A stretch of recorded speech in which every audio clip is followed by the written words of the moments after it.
Okay, welcome back folks, Roth here. I think tonight we're going to be booting up into Scribble it. I think last time we were working on an Art the Clown follow-up to the previous Art the Clown drawing. And yeah, let's hop back onto Scribble it. I think we'll set that to the side for a little bit. I'll probably save the rest of that, that art drawing for December. Let's see, and see, okay, I was making sure that it detects the capture for that. Yeah, Scribble it. This is, how should I word this? An online Pictionary game. So if you never played Pictionary, it's a little guessing game where it's drawing based. So there's one person that takes turn drawing an image. They get a prompt, they draw an image, and then whoever else in the lobby or the rest of the players would try to guess what they're drawing without saying what the prompt is, you know? It's like a guessing game / drawing. But this is like an online version of it. Separate app you can find on Steam for free. I found this while looking through my Steam queue during their holiday sales and stuff one year, a few years back, and then I found this. I thought to try it out. There were a couple other ones. I think at least one other online Pictionary game, but I saw that this had I don't know, a neat style to it and how they theme their UI and stuff. So it's got a yellow theme to it, yellow and black. But they also have a creative mode where you can draw and, you know, be creative. There's a creative mode for it, free draw mode, and there would be a community within Scribble it, the app, that would post their drawings. So there's a lot more talented artists that are continuing to post their both original and fan art up on Scribble it as well. You can also upload it to whatever else, Steam community page, so you can look it through there. Wow, there's even a Death Note one, sweet. Let's look at our past artworks. This community posted ones. I submitted my own too. These are the ones that I submitted so far. Mostly horror themed art. Once in a while I'll do like fan art of like past movies that I've watched. But yeah, like Sweet 16 Killer here from a film called Totally Killer. It's a slasher film you can find on Amazon. I think it's on Amazon or Netflix or something like that. It's probably like in most, I think it's just Amazon because I remember it being a Prime thing. Some Evil Dead stuff, Beetlejuice. This one I did recently, a few months back, earlier this year. Let's go back to our favorites. Last we were working on our Art the Clown Terrifier 3, but I might save this for, I think, December. We'll try to finish it in December. We'll see. But yeah, momentarily I would, you know, press the save button to save each, you know, every few minutes or so. We did a Goosebumps one. I didn't get to turn this into time lapse, but some of the finished drawings that I would make through Scribble it, I would turn them into like time lapse videos for YouTube and all the places, Twitter and TikTok and stuff. So I can, you know, post them out, you know, in places where just to put my work out there. But it's just stuff that I do on, you know, on my own time. So this was a previous drawing that I did, Beetlejuice. Michael Keaton, Tim Burton classic, which it's got a sequel finally, like 30-something years later. It's finally got a sequel. But yeah, I did that drawing. It's up on the YouTube now. I had to like make the music for it and everything. Alright, let's start a new drawing. I think tonight's topic or theme is going to be Gremlins. So 1984 classic Gremlins, which is celebrating its 40th anniversary this year. But I feel like there's not enough hype surrounding it, you know? I mean, 1984 and then 40 years of Gremlins. There's been an animated series that came out recently. It's on Max. Here, let me also say, so the thing with this is I can create new artwork, which I'm about to select I can also open up past artworks to continue, but I normally would go to create artwork here.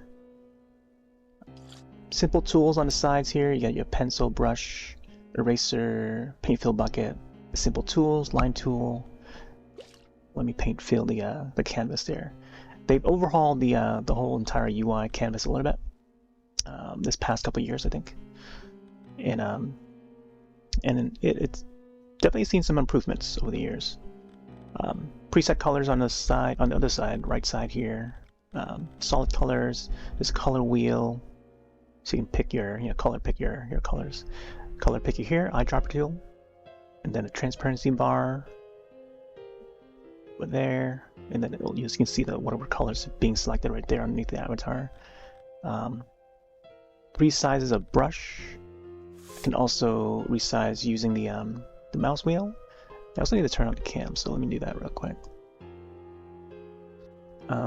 Using this source, the current source, and within OBS, I have like so many sources, or so many scenes in this case, and with the latest update, with the beta version of it, seems to resize some assets, so I had to like manually resize everything over again, and just hoping that would fix it, you know? So bring up this cam, get an overview of the desk. Hello. Ooh, I might have to adjust the lighting. I had to turn on the lamp because it was just so dark in the room already, so I'm gonna try and adjust this. Yeah, maybe one more lamp. Yeah, this is still kind of dark. I don't know. Let me see if I can adjust the lighting on this lamp a little more before we get started.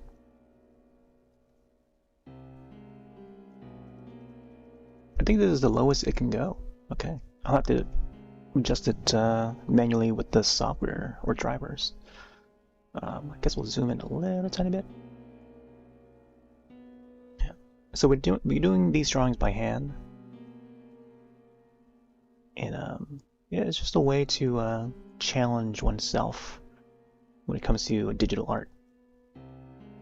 All right. I think I enabled the low light compensation thing. But yeah. Of course, the desk cam would be like a little bit transparent over here, so you can see it right through. It's only covering the undo, redo, then clearing the canvas. There's a save button, and then there's a chat right here, right underneath.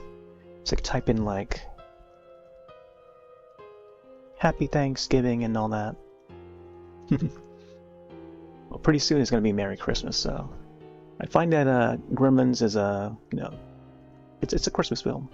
I would say that it's a Christmas film. So let's type this out. I'll name this Gremlins for now. I feel like I might possibly do like multiple Gremlins drawings.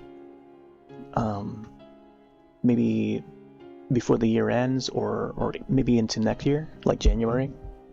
So I'm not sure if I want to put anything in parentheses. Maybe Stripe or something, because Stripe would be the character that would appear in the first film.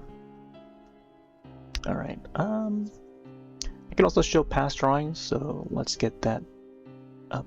I had to like resize everything for the past drawing scene or source, so now it's like a little bit smaller. It was like larger before, like filling up like a quarter of the screen, so I had to resize it and all that. So yeah, there's a little slideshow there of some of the past drawings we've done in Scribble, just Scribble, with just this app here. Yeah, I guess we can just now get started. So I'll try to have to. This is the part where I have to like brainstorm how I'm gonna go about this.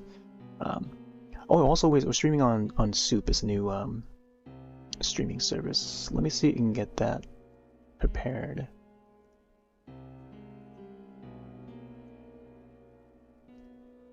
Okay.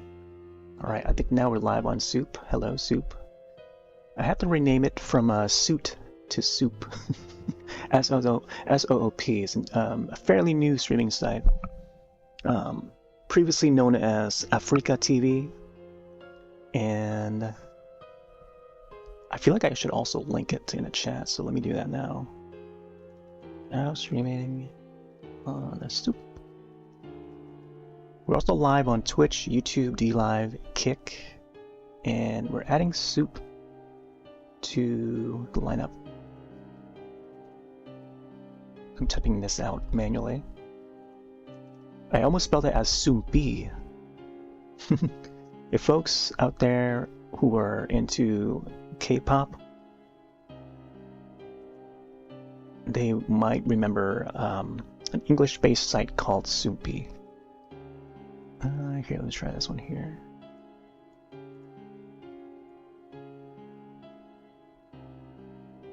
Oh, such a small typing field, so I have to like adjust to the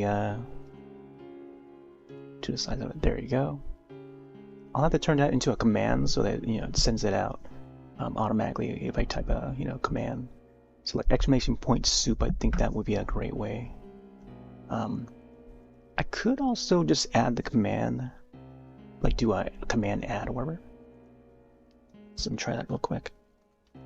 Command add soup, which I'll queue up for a little later. Yeah. All right.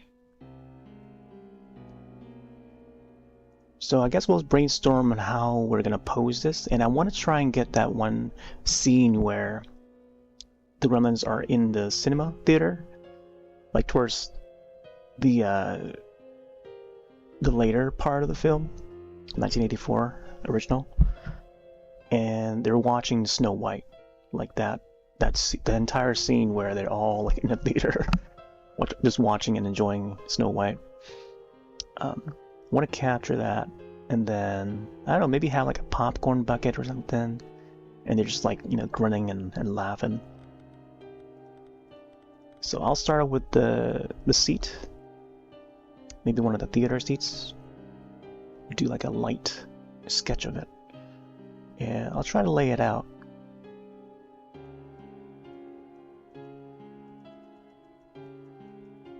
I'm trying to remember how the I'll have to pull up like a screenshot of the film, which I think is currently on Max. You can find the film on Max right now.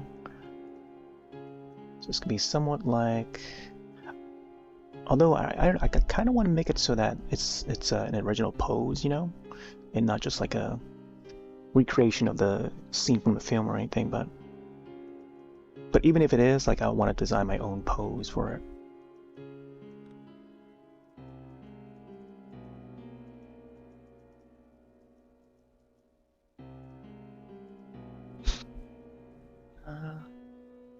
Yeah, because positioning the character is going to be important, so planning it ahead of time. Oh, might be a little too strong of a color. Oh, I also need to bring up the mouse input thing, so you can see when exactly that I'm clicking on the mouse and stuff. So let me bring up the this little app I use called Zergato Input or something like that, so you can get that in view.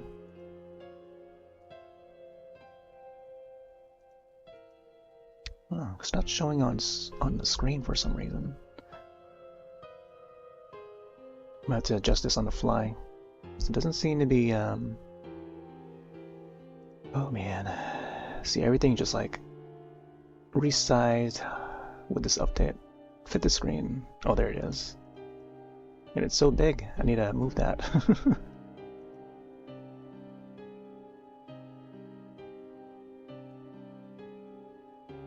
There you go. Oh, I also changed the color of that, I think for the Left 4 Dead stream.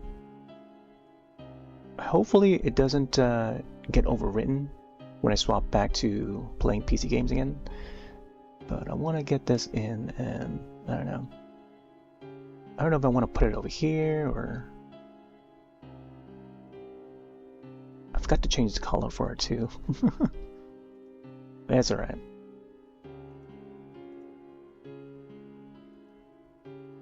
I feel like I might want to make that a little bit more faded. Let's see, color correction. I think the saturation, no? There you go, the saturation. Yeah. I think if I make that a little bit more faded,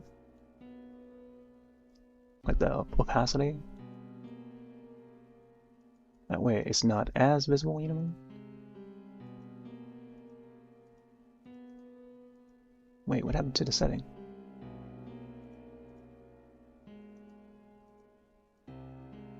Okay. Yeah, bring it back up to like 0.5-ish. Yeah. So you can kind of see it a little tiny bit. I'm gonna bring it up a little more so that it's visible on the hand. Yeah. Maybe that's gonna be our new layout right there, just having the mouse click indicator like right on it. So this is the mouse we'll be using. It's a wireless mouse, simple. I would normally use this with the tablet, my Nokia tablet, but since my other mouse, other computer mouse is no longer working properly, this was the previous mouse. You would see these in the other drawings, streams that we've done. I had to unhook it because it doesn't work anymore. Well, I mean, it powers on, but it doesn't work as how it once did. So yeah, there's the old Microsoft one. Simple Microsoft one. Been using it for like 15 or so years. However long ago. Well, at least until I get a new mouse, like a newer mouse, that I could probably use them for like games or, you know, generally it'll just be, you know, just for regular mouse usage. I also have this other wired Dell mouse. It's just, you know, very simple old Dell mouse that I found. But I use it for the other PC. But yeah, this is what we've been using this for this year. That's why there hasn't been many Scribble art streams for like the majority of this year, as opposed to last year. Alright. Let's see how I'll pose this guy. I want to keep the OBS preview window in view so I can make sure like everything is in view. It's just that there's not enough room on the one screen.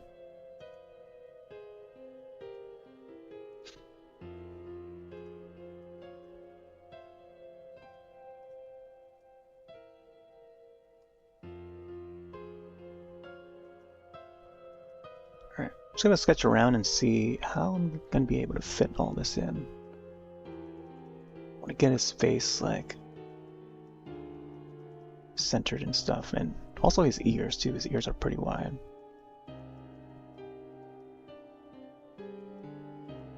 I think another way to try to get it all fit in is to have it so that he's looking forward, but like his head would be like tilted downward instead of upward. That way, like the ears can just like sort of bend upward and towards the corner instead. I think that would be another way to do it.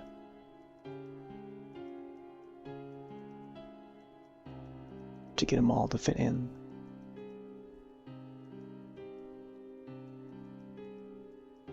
Alright, so he's got like little wings, like ears. I feel like they should be a little bit bigger. But he's also got like this this jawline.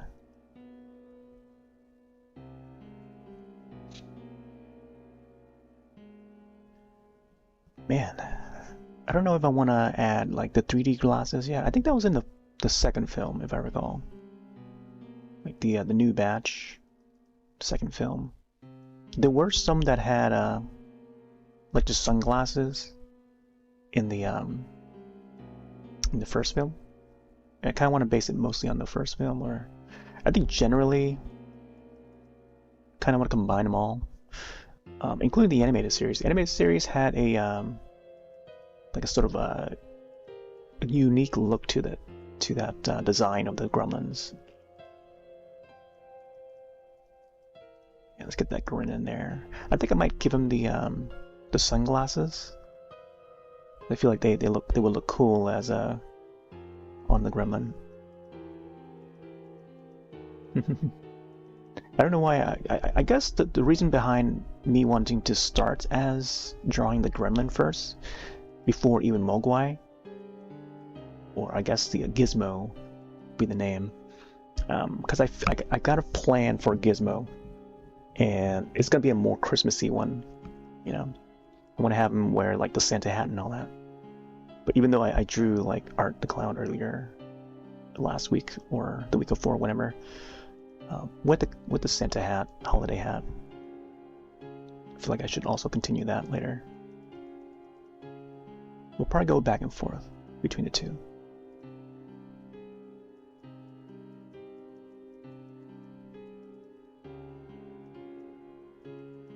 So I think for this one, we'll just have the poppin' bucket in the middle.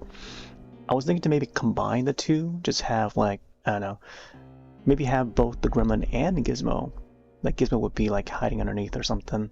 Maybe underneath the seat. Oh, I don't know. We're still in planning of how we're gonna plan this out. I was thinking to maybe make this, maybe not even stripe at all. Maybe just like my own version of the Gremlin.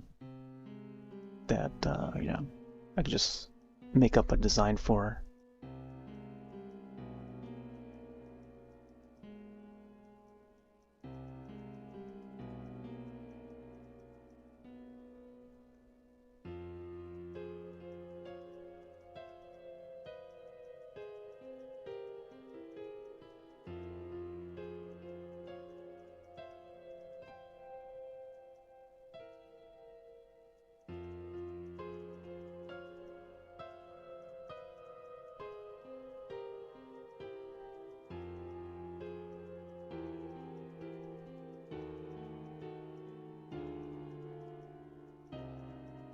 To figure out how the ears there, the ear flaps are gonna be resized out too.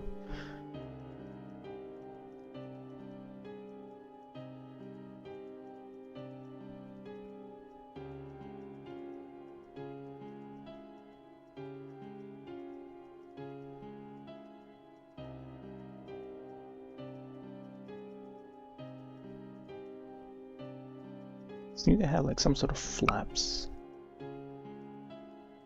Like scaly looking like flaps in a way.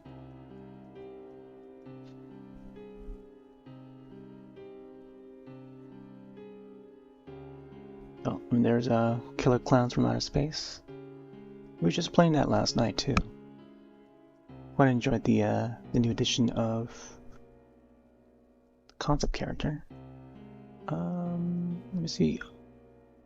I'm supposed to pop up. We'll open the chats.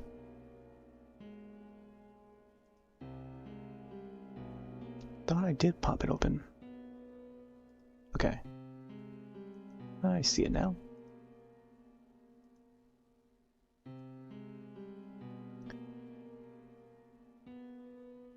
Afraid I probably won't be able to see much of the chats that I have open. It's quite a shame.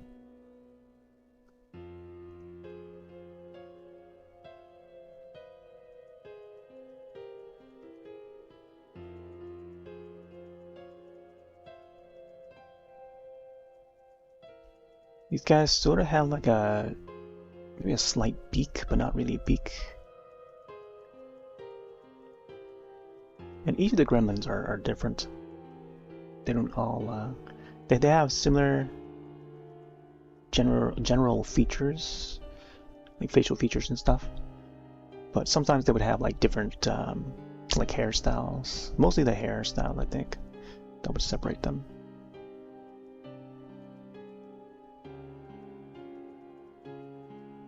Both as Mogwai stage and then Gremlin stage. but their noses would be like pretty much the same. And the ears.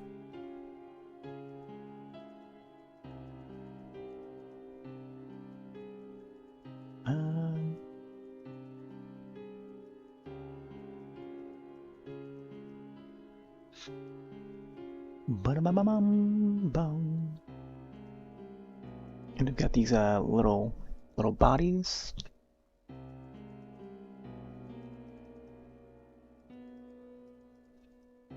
Kind of want to get the legs in there.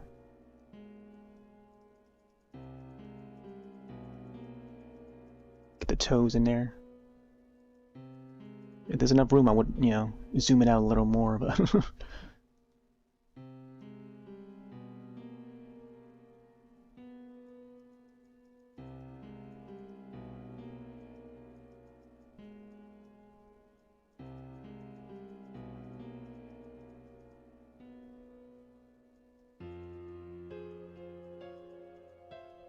But I think having it zoom in like this just gives the canvas more, I don't know, more to fill in.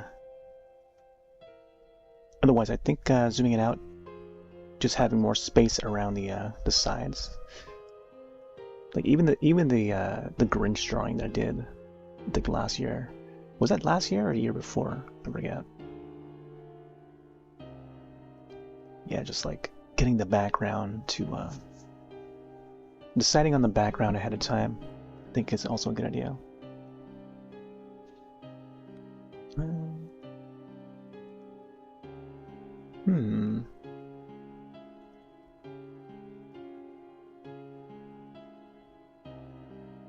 Then I guess the popcorn bucket would be like, you know, like that or something, you know?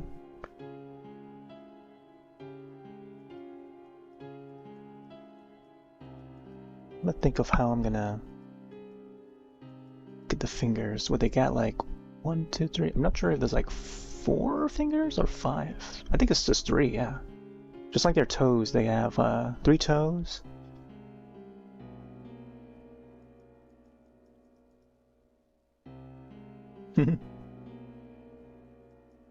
Yeah, they have 3 toes.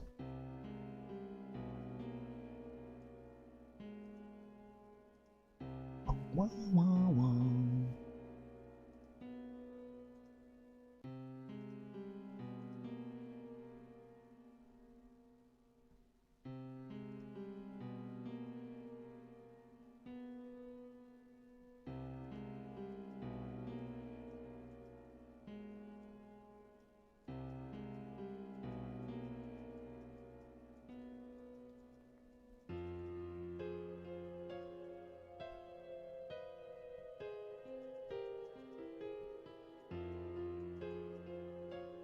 Got some long fingers too. Fingers that can scratch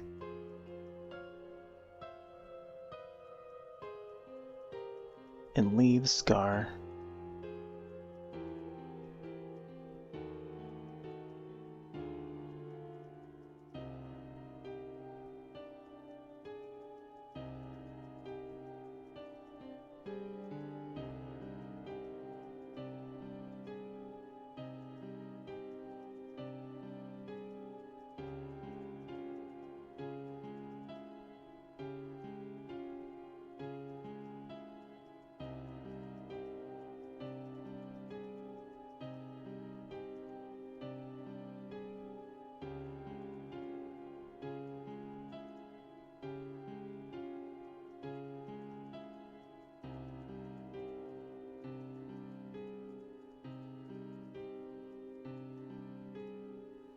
Oh yeah, so 2 fingers there, but then I guess...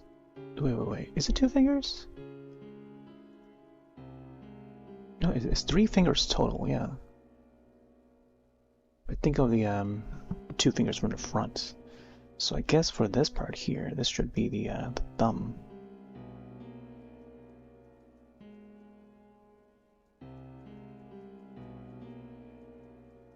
Okay. Yeah. Plan it on like on the go and on the fly.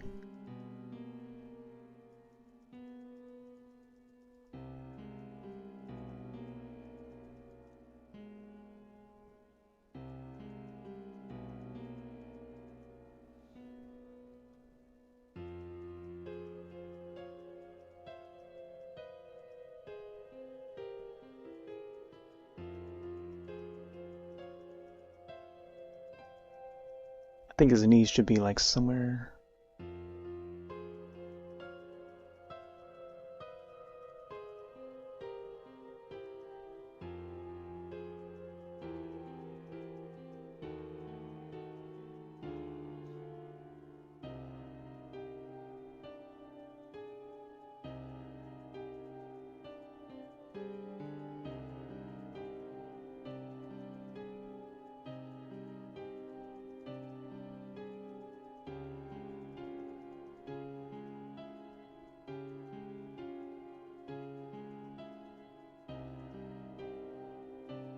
I don't want to do like a big claw on this end here.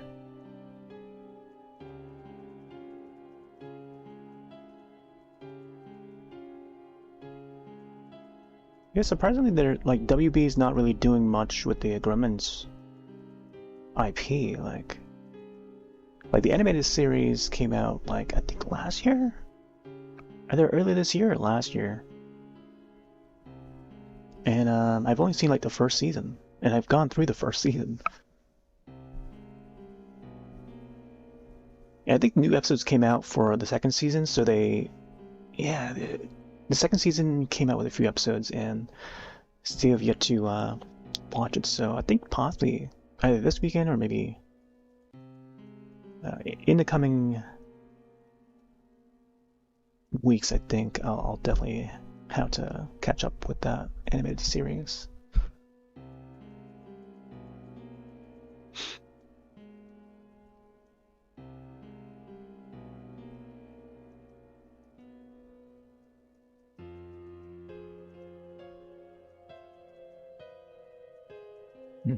Can give this guy like a gnarly looking smile. So I guess this could be one concept I could probably draw. I feel like I could have zoomed it out a little more so I can get more of his body and stuff. But I'm not sure if I want to add the see, this could have been the 3D one, you know. Could have been the 3D guy with the 3D glasses. Except that scene is in the second film, if I recall. Let me check that real quick. Gremlins 2, Popcorn. Pretty sure that was in the second film. Second film had so many things. Oh right, so the first film had the ones with the popcorn bags on the ears. That was hilarious. I could probably add that. And then there's the iconic 3D glasses one, which I love. That one was great. Boom, boom.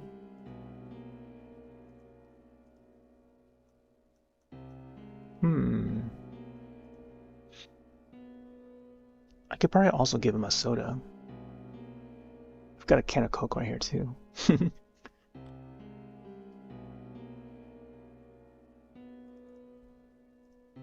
Trying to think here.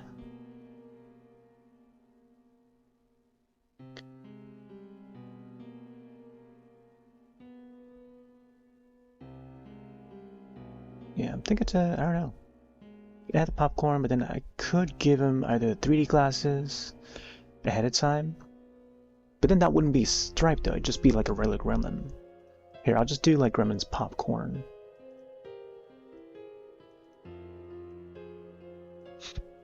Or cinema theater.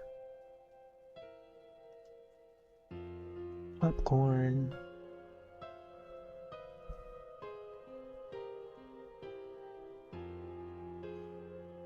Yeah, I'm really thinking to maybe do a resize of this drawing so I can add, like, you know, just have more of the body in. Looking at the thumbnail, make sure. Yeah, I don't know. I feel like I could. That means I gotta, like, you know, redraw this part again.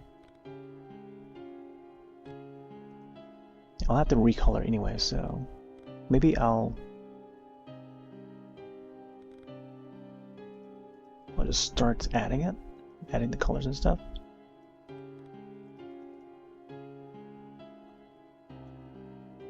Here, let's do like a lighter color or something.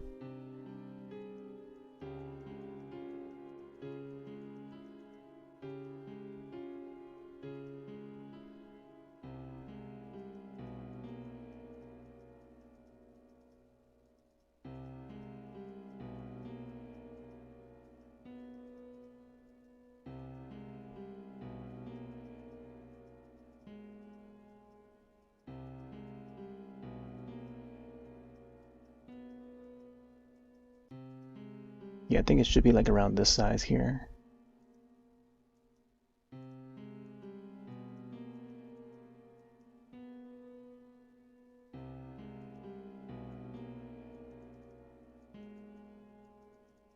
Just make some little sketch marks here. Gotta get the face in.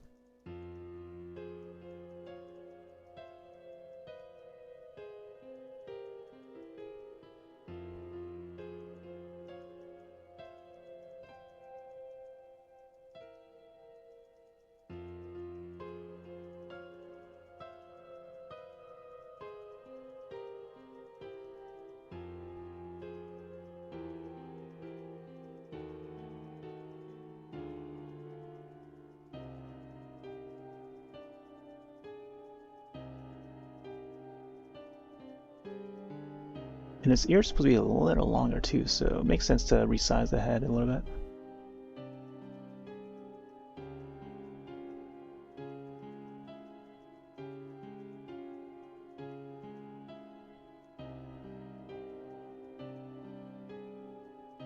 Maybe this ear could be a little longer too.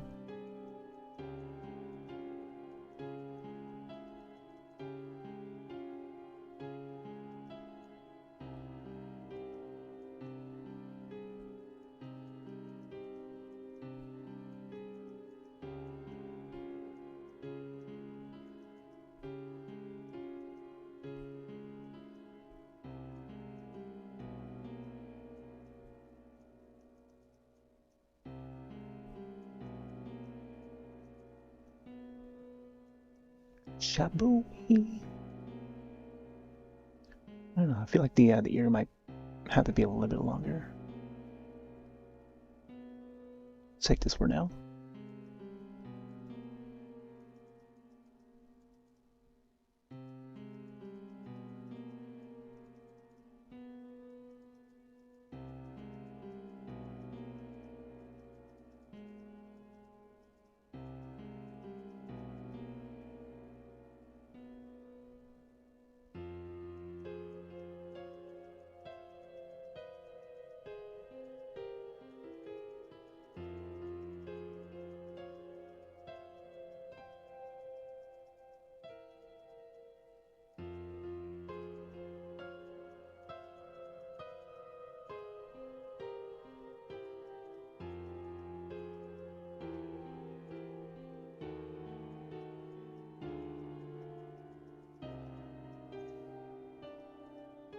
All right.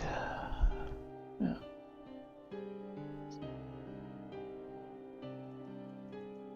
Actually, it looks a little more neon colored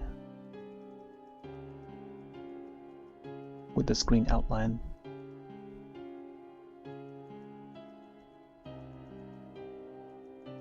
The movie itself, color-wise, like color grading-wise, it's very dark and shadowy. So you can't really see much of the patterns of the Gremlin's body and stuff. So I gotta like try to make it out as how I think it looks.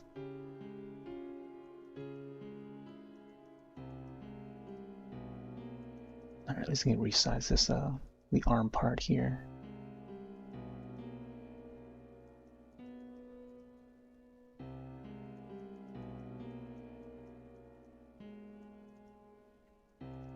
Boom, boom, boom.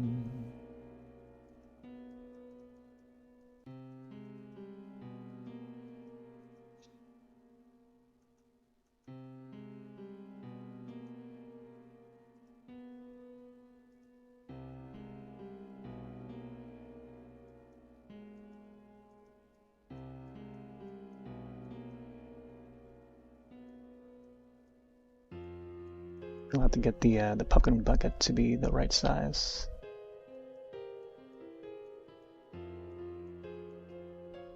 Large bucket.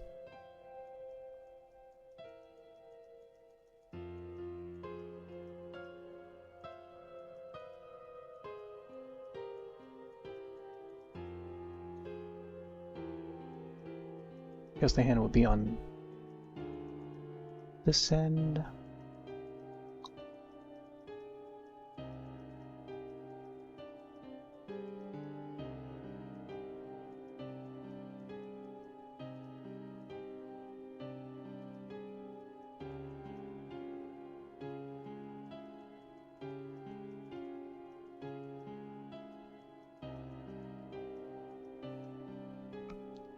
That was looking a little more 3D. I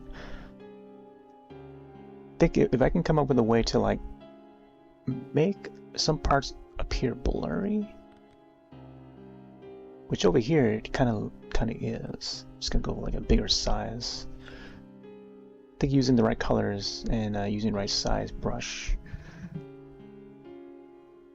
and transparency would help with a 3D look to it.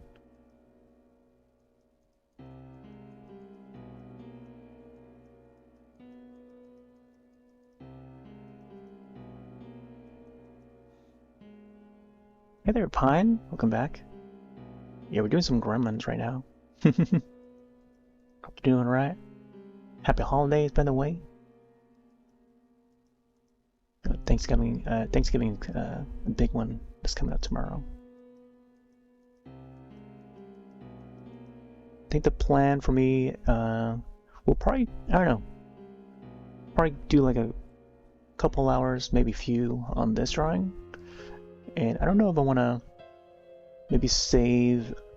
I'm not sure how far we'll get with this drawing tonight, but might possibly come back to it sooner than later.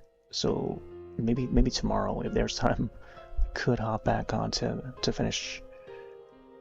If there's anything to finish, just in case I don't finish this one tonight, we might hop back on tomorrow to do some more of it.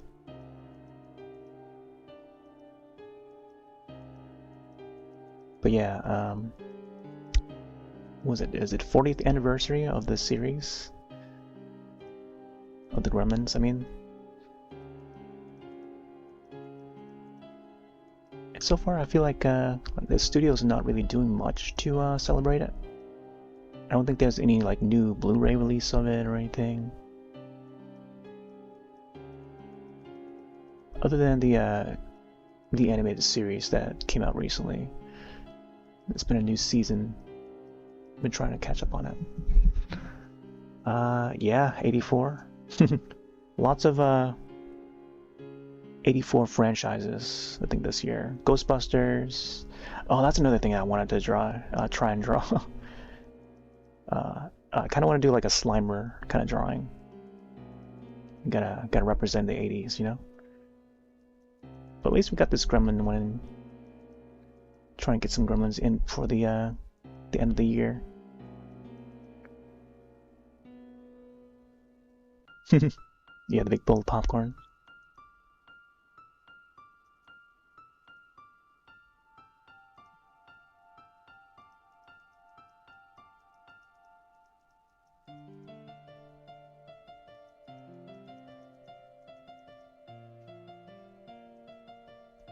Let's see.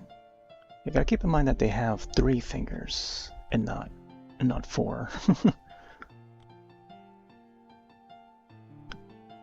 like I should maybe make this part. Actually, you know what? What if I have one just holding the soda cup on this side here? I feel like soda cup would be a good idea. Let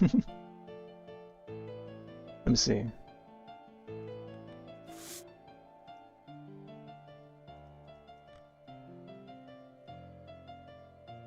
Man, what other franchises were celebrating their 40th this year?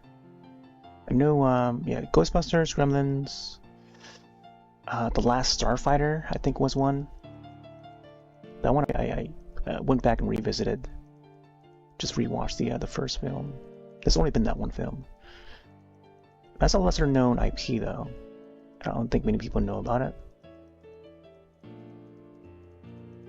But I have the old Blu-ray. It's been like a good decade since I last watched it. Like a solid decade.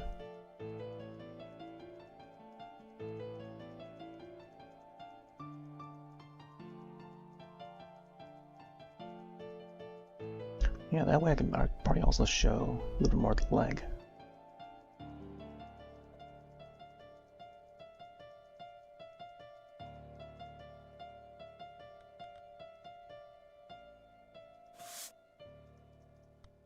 It's gonna be a different color green.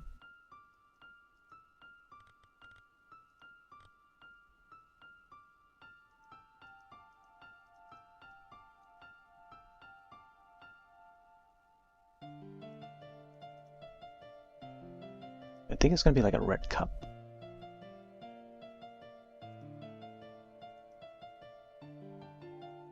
That means the thumb would be on this side then.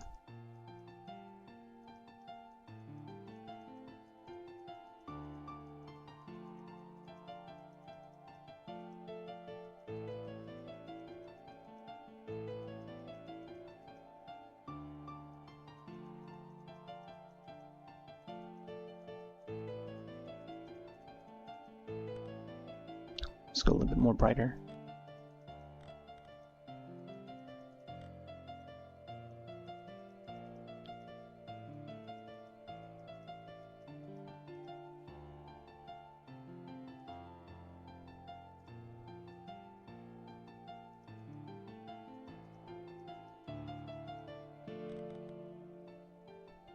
I think the cup would be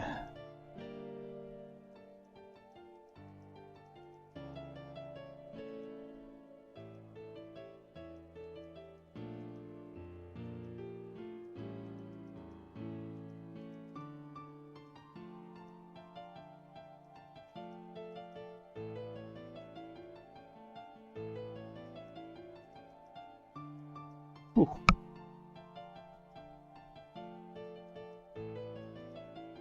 I have to make the both the bucket and the cups red.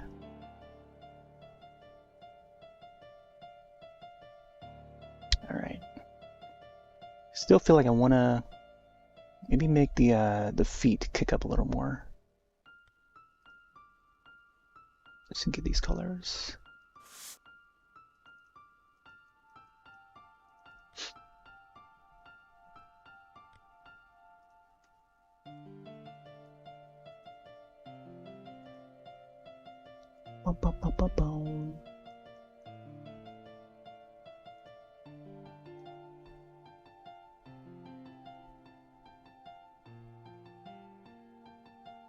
I think having his knee like somewhere over here makes sense. I'm trying to think of the anatomy of the gremlin, and that means I can probably spread the toes out a little more.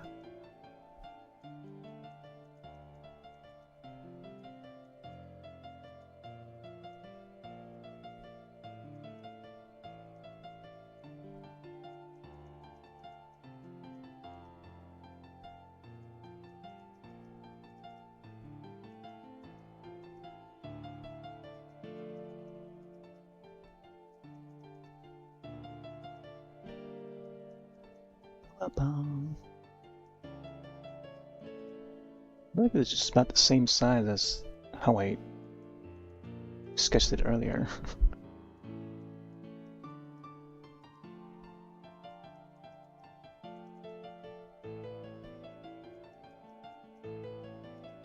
Just now that I can just fit the third toe in a little more. I feel like the middle toe needs to be a bit bigger.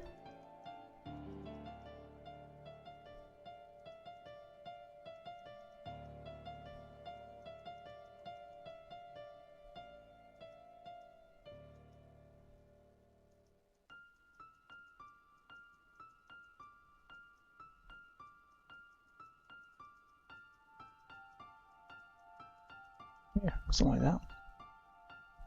almost like a raptor, sort of a raptor foot.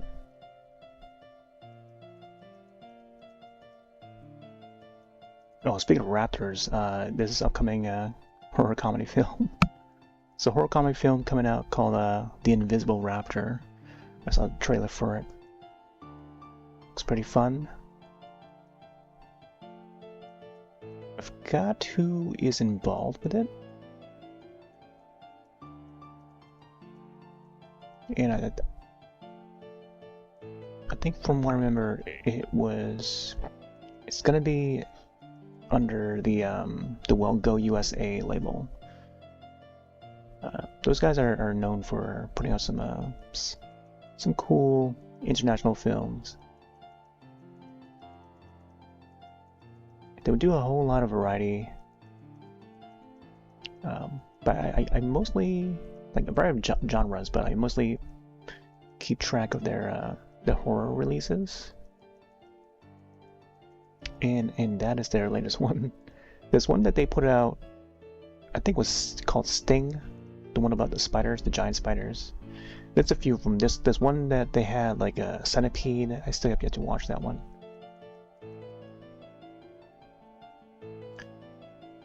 Yeah, it's called The Invisible Raptor. If you watch the trailer, there's like a little reference to the original Jurassic Park. And yeah, I think it's it's one of those movies. It's gonna be a blast.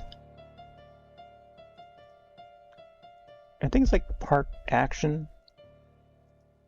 I'm not sure, but it looks like it's gonna be a blast. Yeah, The Invisible Raptor. I think that's gonna be on my list to watch. I think that comes out in December. There's like so many trailers to keep up with. Yeah, once I see a trailer, I just like put it in the Discord server, just so I can remember to check it out later when it releases. That's how I keep track of releases nowadays. It's like put the date on it and then make a post. Whether it's a game or a movie.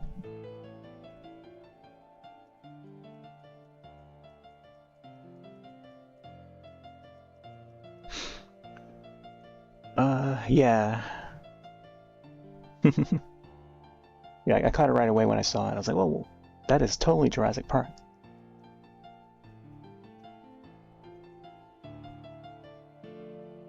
Alright, so I think for this one, let's get the knee in there.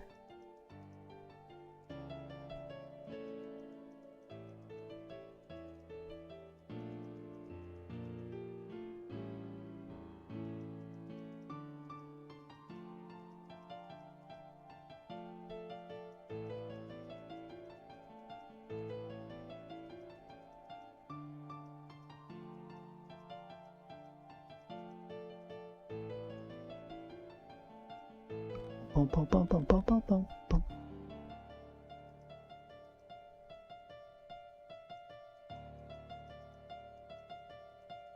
I think what I can also do is have these toes here cover the cup a little.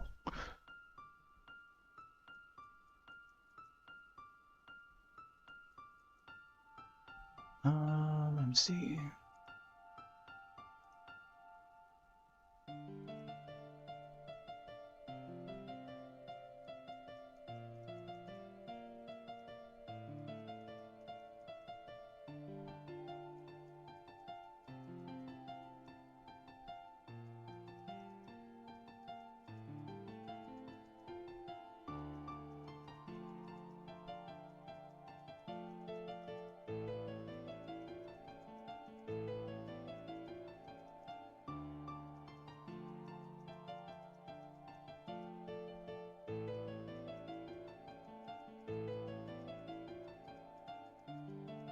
Yeah, I need to see the season 2 of Gremlins, the animated series.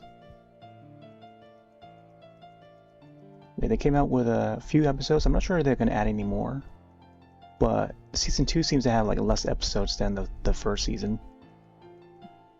It's like 6 or so episodes in that new season. I can only remember like bits and pieces of the first season, but I know that, like, generally, I know that they added like more lore. I mean, it takes place in like old-time China, I think in Shanghai, and like a whole different family. But I think the old man that appears in the original film has something to do with his family. Like, this is the origin story of the Mogwai, and we get to see the original Gizmo. So Gizmo is actually a pretty old creature by the time that we get our 1984 film, as we saw towards the end.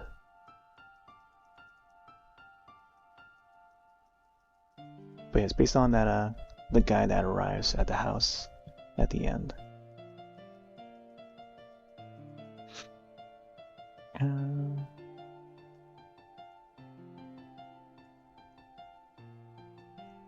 Yeah, he seems a little bit younger in animated form, because it takes place like long before, like a prequel story before the 84 film. But it's such a like a family-friendly animated show. With a bunch of like chase scenes and, you know, I guess, I don't know if you want to call action, but there are some actiony stuff in it. But man, they brought in like, I forget what they're called now.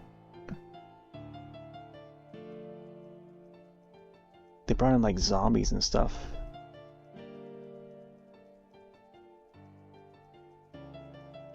But the Chinese style zombies, I forgot what they're even called now.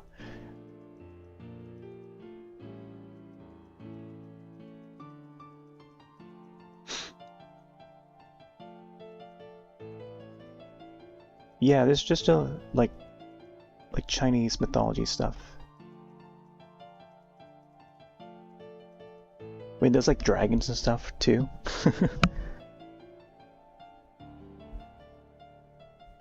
So yeah, it goes down like that route, which is surprising.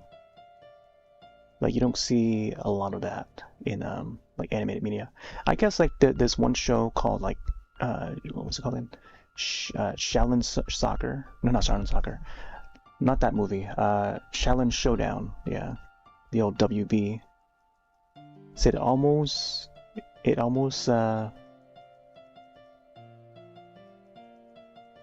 has that vibe. Shaolin Showdown. I don't know if you've ever seen it. It's another animated series that used to air on WB Kids, like in the early 2000s, I think, somewhere around there. 2001, 2002, somewhere around there, I think.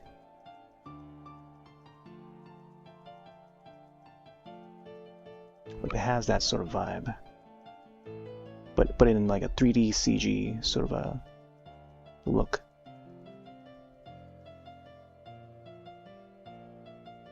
Yeah, Jiangxi. Yeah, Jiangxi, or however it's pronounced. Yeah, it's got those you know, the hopping vampires or zombies. It usually translates to like dead flesh, so it doesn't necessarily mean like either vampires or zombies. I see them more as like, you know, undead. So by undead, you know, it could be a zombie, or I guess a lot of those kind of creatures would be undead anyway. So it does cover a lot. So it's a type of, you know, undead creature. But yeah, they integrate that into the Gremlins story, which is part of Chinese mythology anyway. So I wonder if maybe there's more to like Chinese mythology in general that they might want to integrate into the Gremlins universe. So I think that would be a great idea.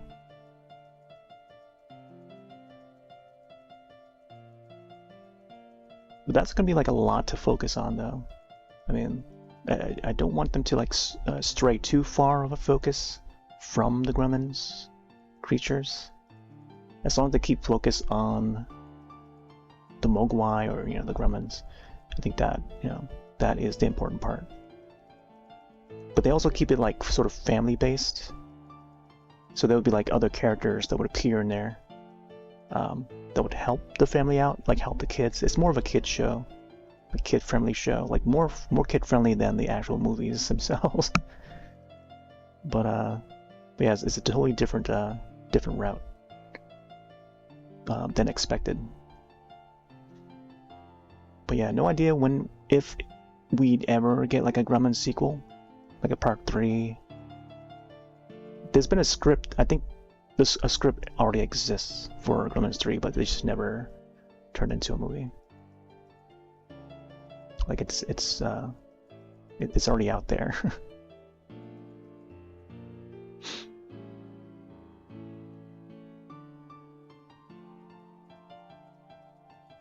Yeah, I feel like there's a lot in like Eastern culture mythologies that don't really get a lot of screen time or get featured in media as often. Like I think of like Darkstalkers would have a character that is pretty much, she's like a Shang-Chi fighter, and yeah, she's like a one of the hopping zombies, but she's so stylized in how the designer as a character in Darkstalkers that, like, I don't know, it's like a standout character, and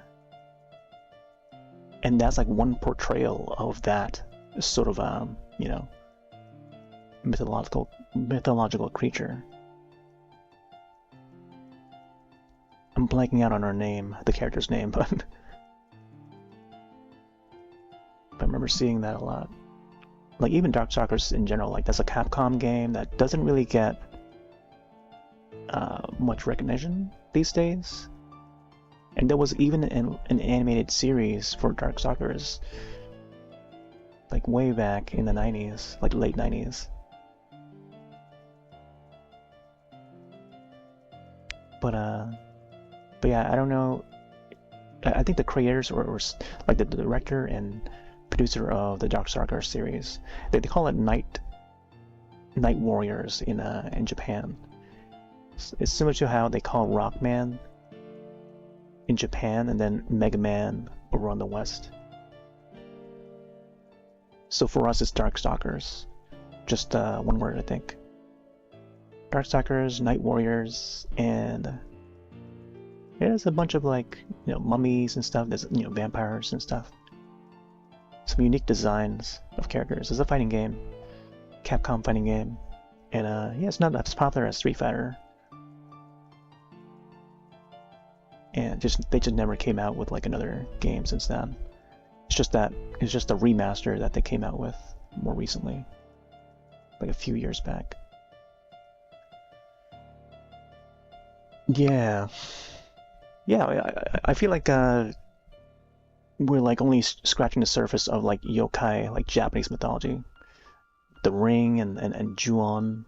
There's like so many like Japanese films in the past, decades past, that would be based on folklore. But yeah, things like The Ring and Ju-on, like they bring that out even more. They're based on Japanese folklore, but turn into like a modern story, using those characters.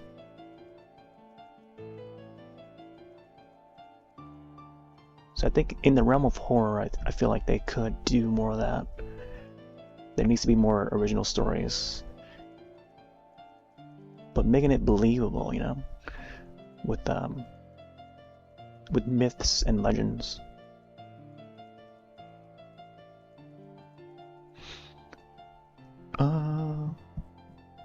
Yeah, Darkstalkers and Night Warriors. Yeah, that's how they call it in Japan. I wouldn't say I was a big fan. I was just familiar with the IP because I would see screenshots of it in game magazines. And then I would play it here and there when my uncles come over. Or if I were to go over to their house, I get to play a little bit. But they would own like Sega Saturn and stuff. It's back during like the Sega Saturn era. Sega Saturn and N64. PlayStation 1. Yep. Oh. All this time I haven't been saving it. Alright, let's start filling in the colors.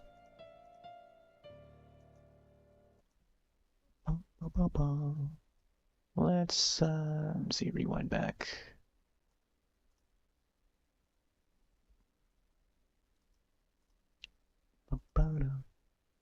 Which one is this one?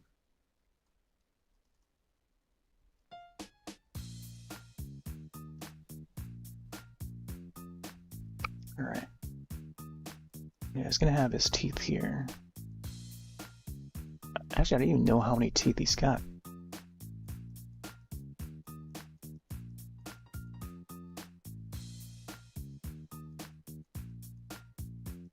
I think I'll just add like a, I don't know, as many as I can. Put like a row of teeth at the front here.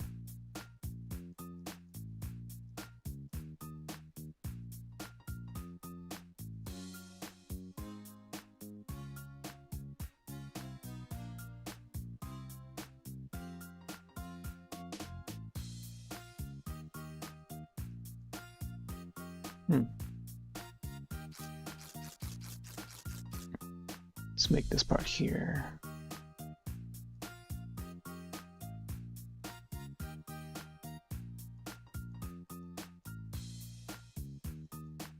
Yeah, I think they fit more when it's like more spacey.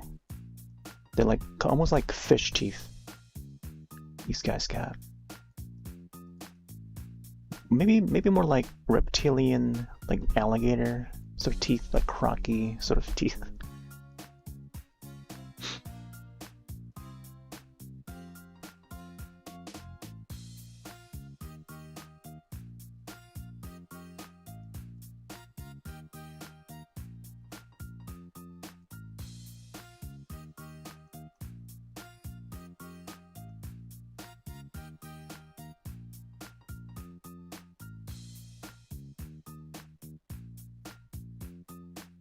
Okay, and then the bottom one. Bottom one is where it's like centered. I see. I'm looking at some of the screenshots from the film on IMDb. I'm learning more and more about the Gremlins anatomy just from viewing the screenshots, because they all move so quick in the films. Like there's barely any moments where like they stay still at all. Like they're always like jumping around and then, I don't know, wiggling and just like chuckling away. That's the Gremlins. Unless they're like in their Mogwai state, that's when they're like most calm. And but sometimes like the group, once they multiply, that's when they start like, you know, they start moving around a little more. Oh, there's a moment in there in the old 84 where I guess they're just hanging out by the Christmas tree and stuff, and then they're playing the Donkey Kong arcade, like the little miniature arcade. Like that was a cool moment. I kind of want to draw that too. Get the Donkey Kong arcade in there. So maybe on the next drawing, if I were, yeah, I think maybe either in December or. Yeah, possibly December. We'll probably do like a Mogwai drawing, possibly either like Gizmo. I don't know if I want to add any more characters in there. Just focus it on Gizmo, and then have him wear the Santa hat, and then there will be like a Donkey Kong arcade miniature on the side. I think that would be a good idea. I'm already planning the next drawing. I gotta finish this drawing first. Alright, so there's his teeth. Kinda want to add the other D glasses. See how this is gonna turn out.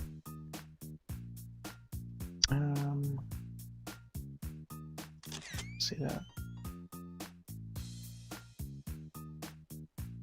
Actually, I kind of want to get his face in first before I start doing the 3D.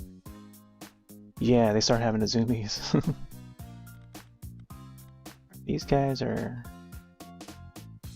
like a darker green to them. Yeah, I want to make this guy Stripe.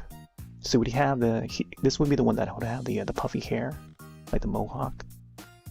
I'll probably add the word.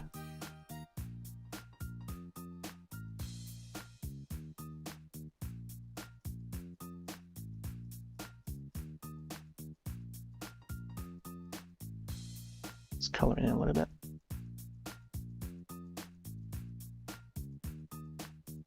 I think each of the Gremlins would have like stripes on their bodies, like stripe patterns. I mean, but then there would be only one stripe that has like the mohawk, the leader.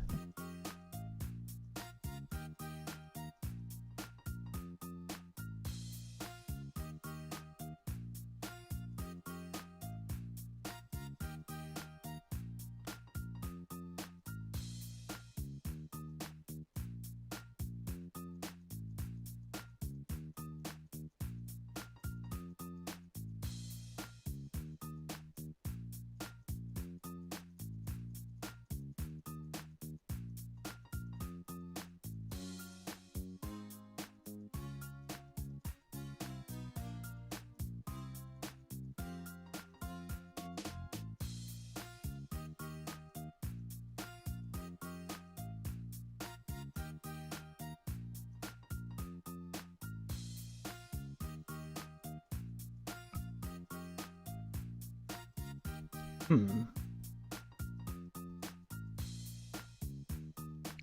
to contemplate whether or not I should extend the ear a little more. I think I'll let it like reach like the edge of the canvas.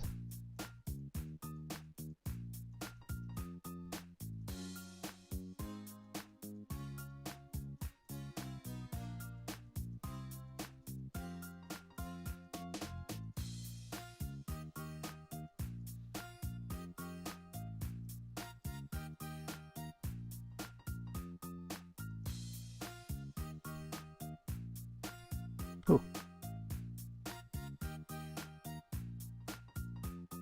Should probably go a little bit more darker though.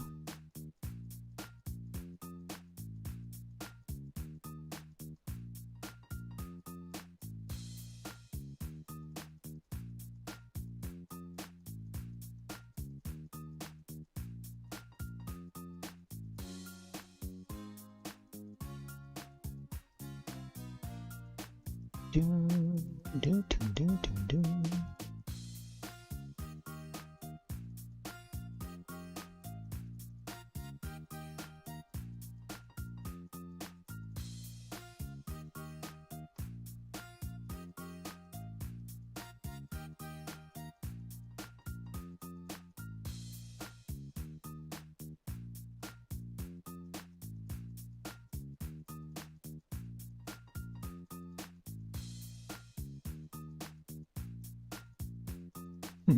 It's like adding the makeup on.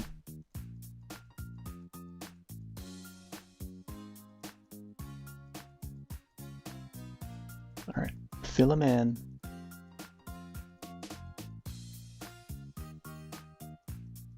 Yeah, I'll have to like figure out how I'll add the stripes to the bodies and stuff. I think for now, just like getting the base color in. I think the neck should be a little bit thinner.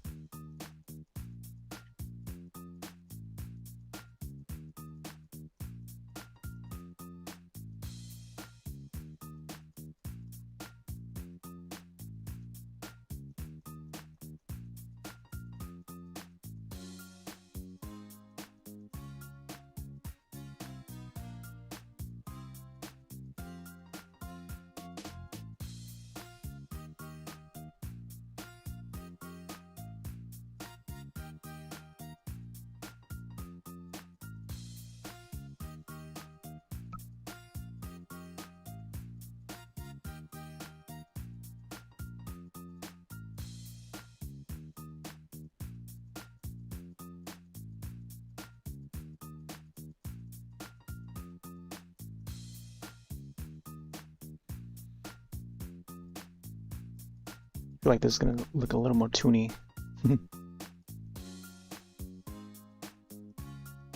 Looks like we're getting some connection issues. By the way, if it starts to disconnect, I'll try to reconnect as soon as possible. But if I don't, then yeah, guess it'll be probably end up being a very short stream. But hopefully we're not losing any connection right now. Seems to be alright. I think it's just Restream that's like trying to reconnect itself. And having some like some issues this past week or so. Want to connect to YouTube chat the other night.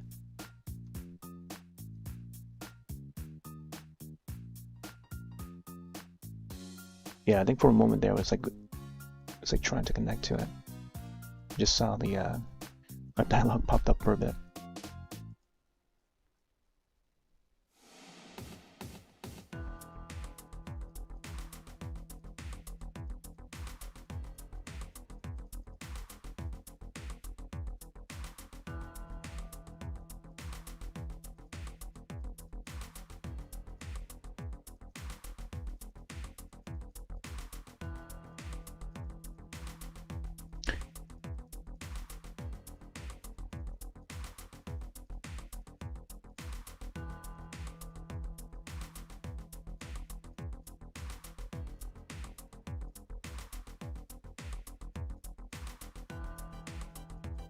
And I was thinking about the last Starfighter. Like even that one, I feel like not many people really talk about too often. And it's only been like that one entry. But it's actually directed by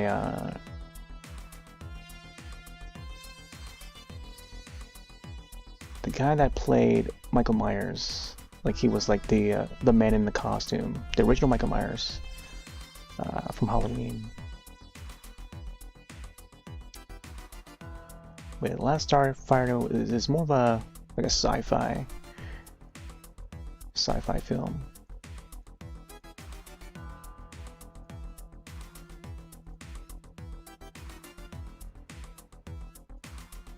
And sadly, they only made that one film. It's kind of like a similar vibe as Tron. Except, you know, the kid goes into space. A little bit of Star Wars vibe in a way.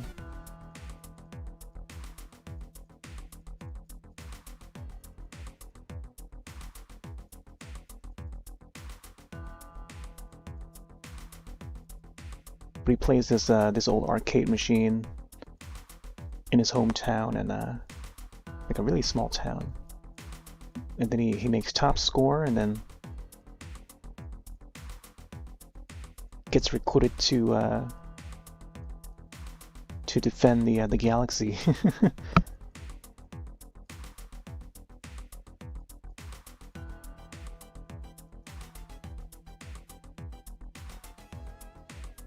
That was a pretty cool movie.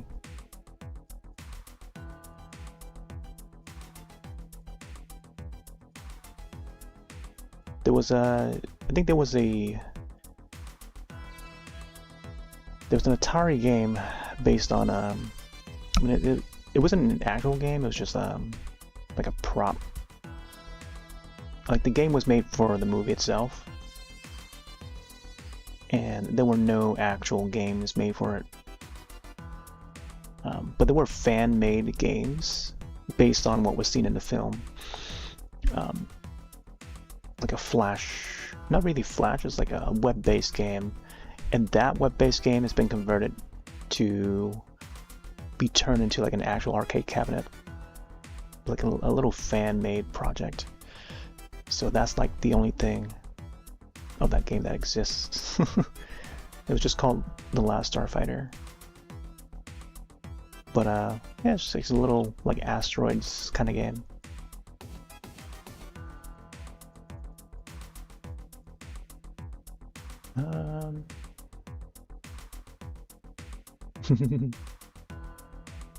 Yeah, that's another. It's just another like 1984 film that I can think of. There's a lot more out there, but Oh, I just remembered another one. The Never-Ending Story.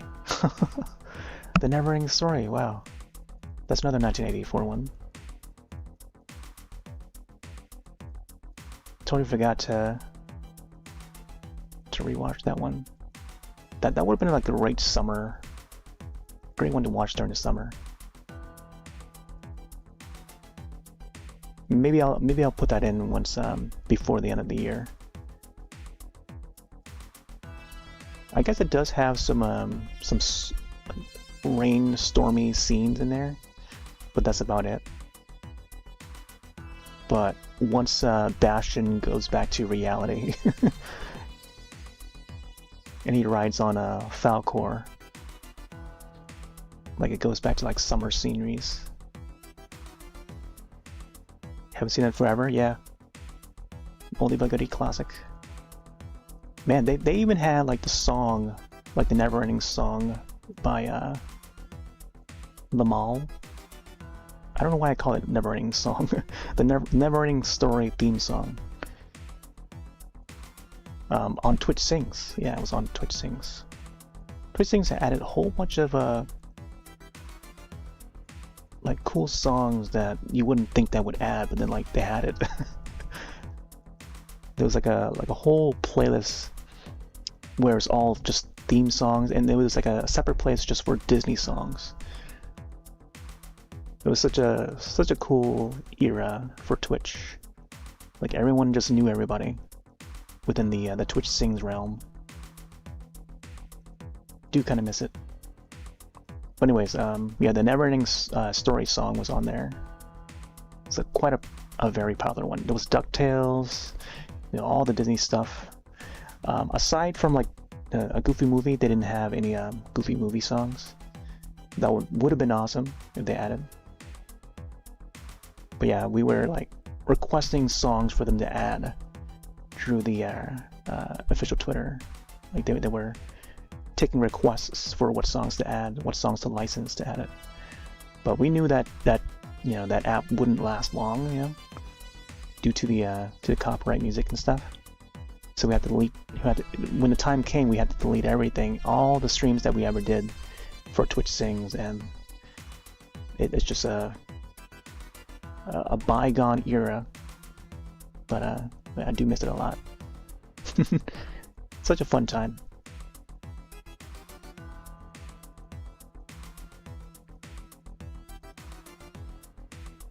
But yeah, Never-Ending Story.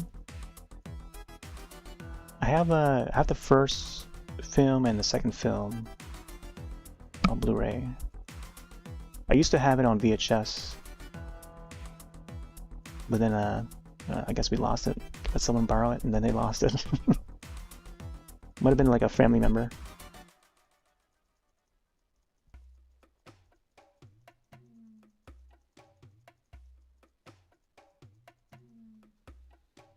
Okay, let's get this.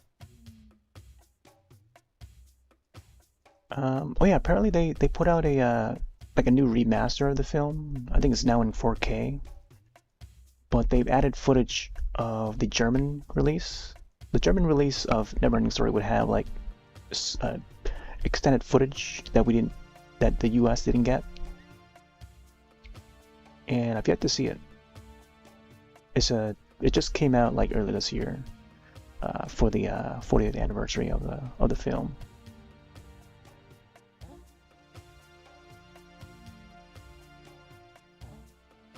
But yeah, this I don't know, a good like half hour, like 20 to 30 minutes extra footage that we haven't seen yet. So I'm kind of curious to see.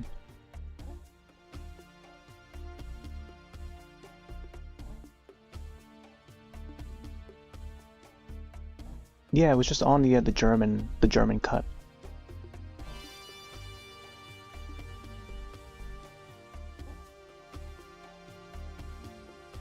Like all these years, you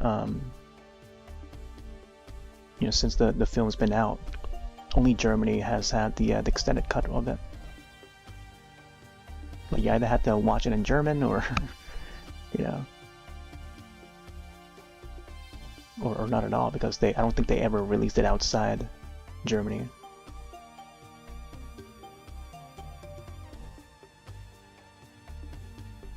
But now they've gathered all the footage and we can finally see it.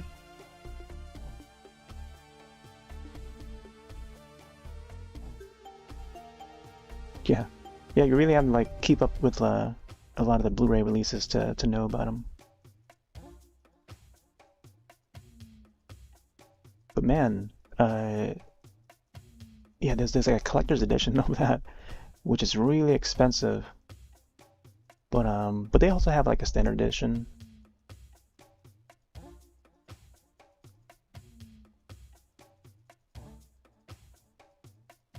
But I'm sure like the streaming services now would make it more convenient.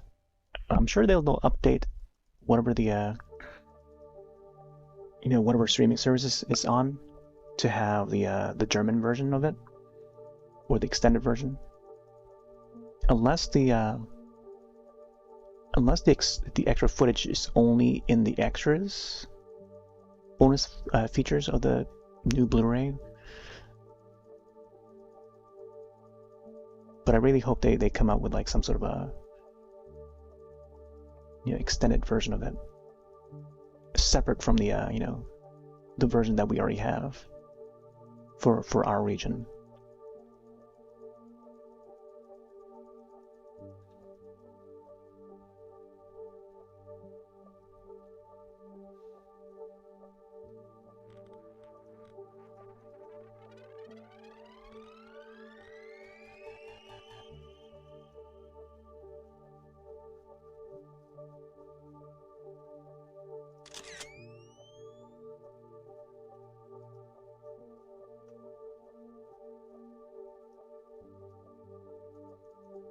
Ooh.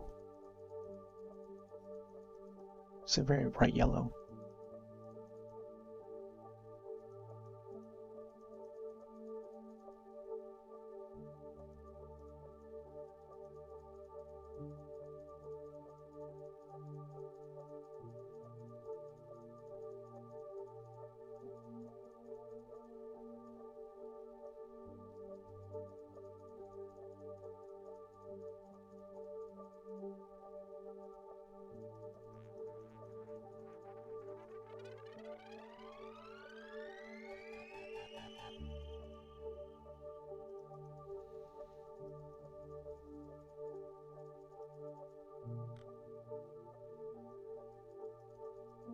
Yeah, I like the first film a lot.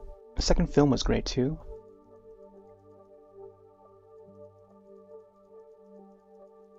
Even though we didn't get the same actors for both Atreyu and Bastion, but it was still good. Like the story-wise, it was still a really good watch. And also the soundtrack. I did like a lot of the songs in the second film. Third film though, not much. I think at this point, the third film is just a faded memory. But the one memory that I still have of the third film is that Jack Black was in that third film. He played like a bully. Yeah, Jack Black. A young Jack Black in that one. I was surprised when I saw it. But it's been like over a good decade since I last watched it.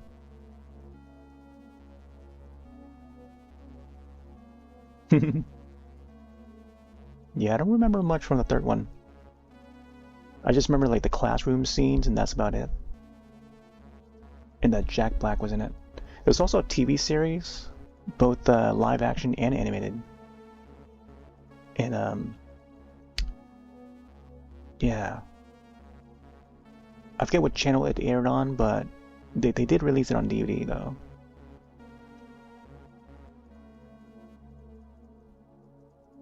Yeah, there was like a live action TV series, which was, I don't know. It was very like fantasy based. We do see Falco in it. Not Falco.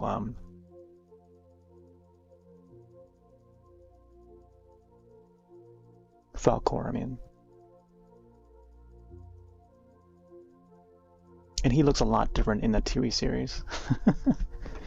He looks a lot different. I don't know why they designed him like that in a TV show. The animated series is even better. But the live action series, oof.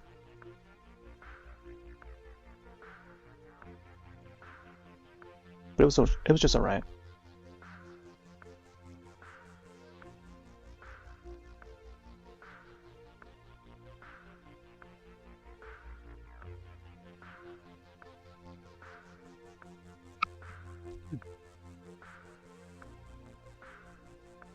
I have to figure out the colors for this afterwards. I think once I start adding the shadows and the lighting.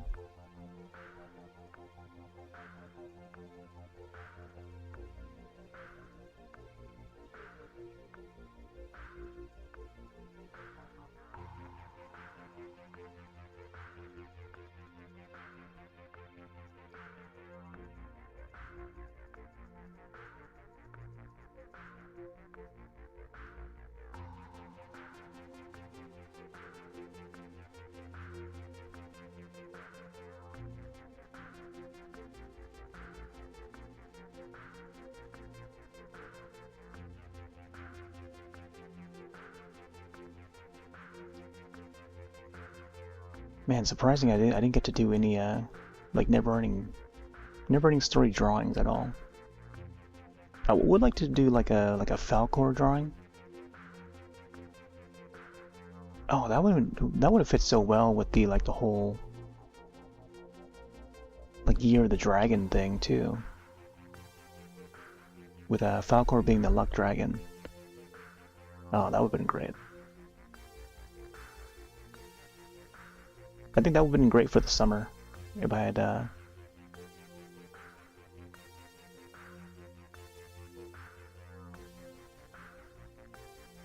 gotten some time in for the for some summertime scribblet. But trying to get like a proper mouse to use.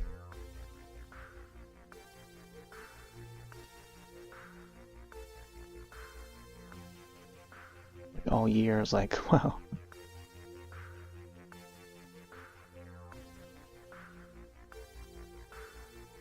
I think back in like either January or February,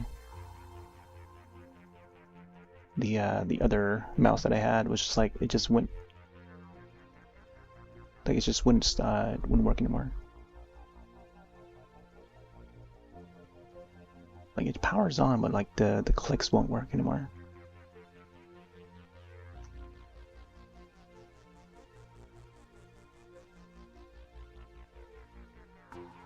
But I think if I can fit one in like before the year ends, I think that will be fine too. So that, I think probably, I don't know, if I can fit like maybe at least two more drawings, I think that would be cool for before the year ends. I mean, we have time. It's only November.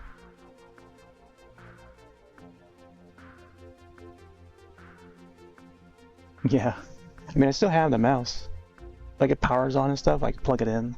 Like this mouse here. This is what I had before, but it's just like, it's an old mouse from like, I don't know what year it was. But yeah, this is the old Microsoft mouse.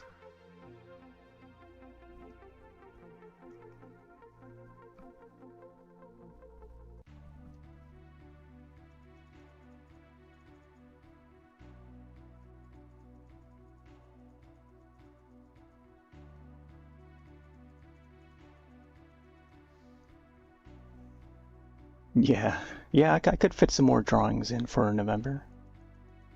Never-ending November. Oh yeah, that would be cool. A little bit of Gremlins, a little bit of a never-ending story, maybe Ghostbusters. All right, I think that's gonna be in planning. Yeah, I want to fit like some of the old '80s properties.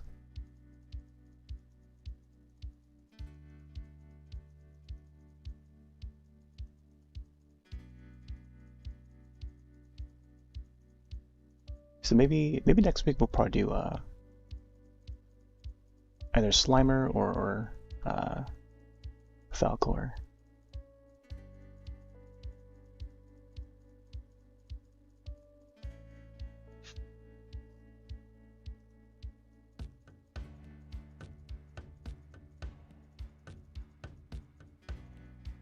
Maybe I should fill in the eyes here too. Gremlins' eyes are usually like red.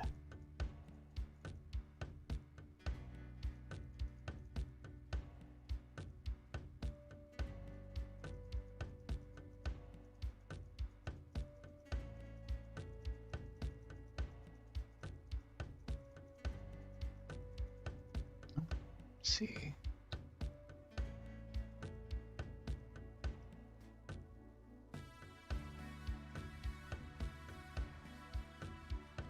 Let's get some red. Whoa.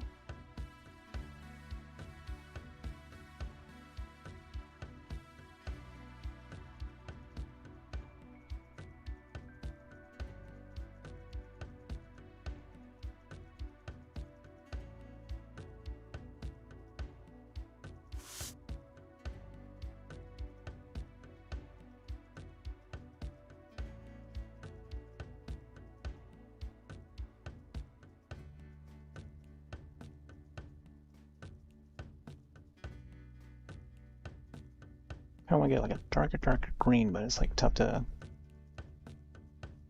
find that mix. The only thing with this mouse is that the mouse wheel is like not great. It's almost like I have to like use like two different mouses connected in order to use like different parts of the mouse. You know, like that Microsoft mouse, the wheel still works. It's just the clicking that doesn't work. So if I connect that one in, I can just use the wheel on that and then forget about this mouse's wheel. Because it's just this mouse wheel that doesn't really scroll right. Sometimes the click would just double click. So it's not like there's even problems with this mouse too, like this wireless mouse.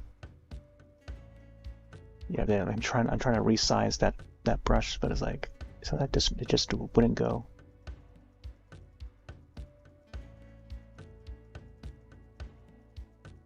But I'm trying to get like another mouse, a new mouse this year.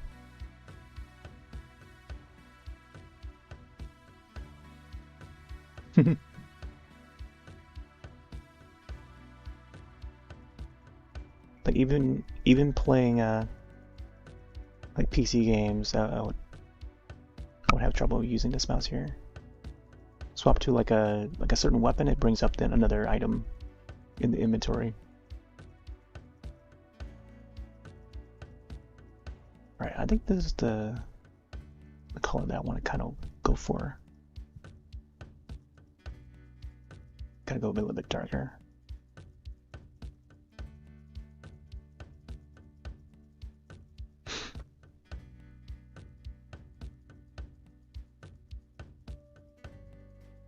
Yeah, this mouse is normally used for the my old tablet.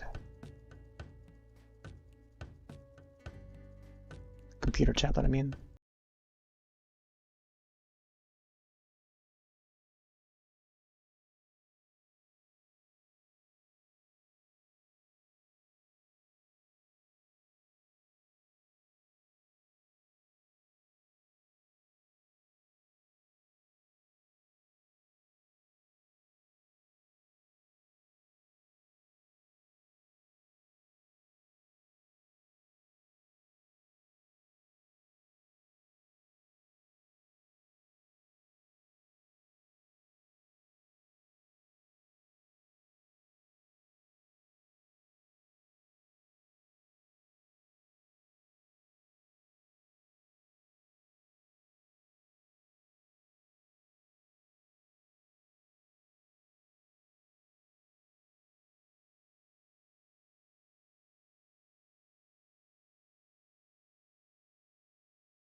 Silly gremlin. I feel like I should maybe add like more gremlins on the side here, maybe in the back as well. Little bits and pieces.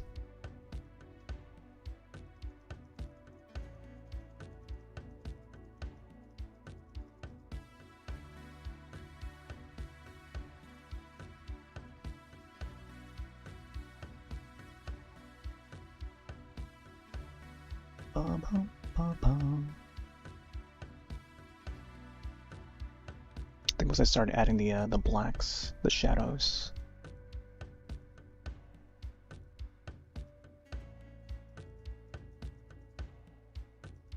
Let's see.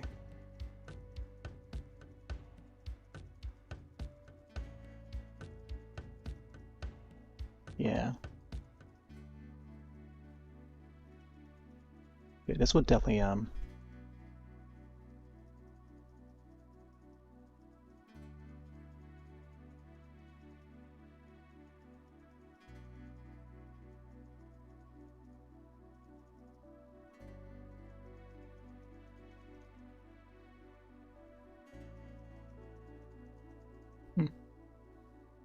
yeah, I feel like the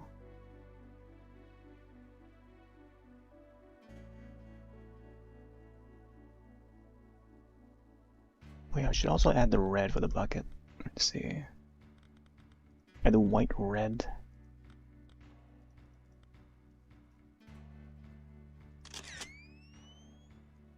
Let's do like a light coloring of it first. The outside here.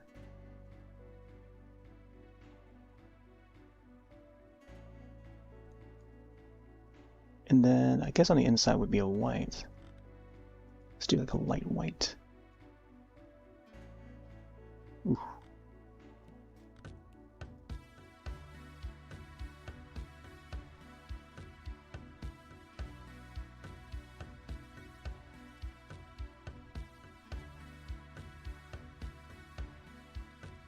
Yeah, I'm just planning it as I go.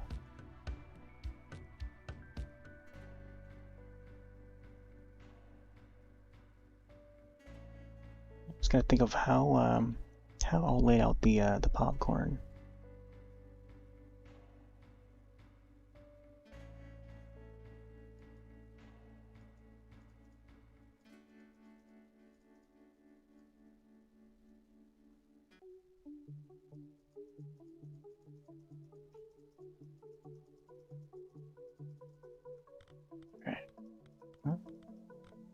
Popcorn is going to be a bit more yellowy.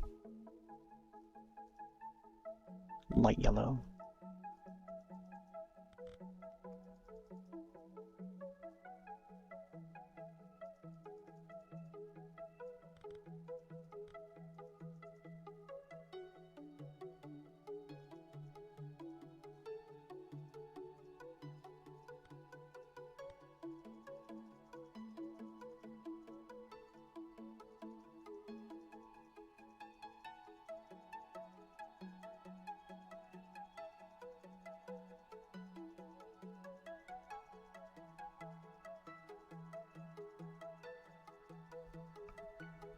Oh man.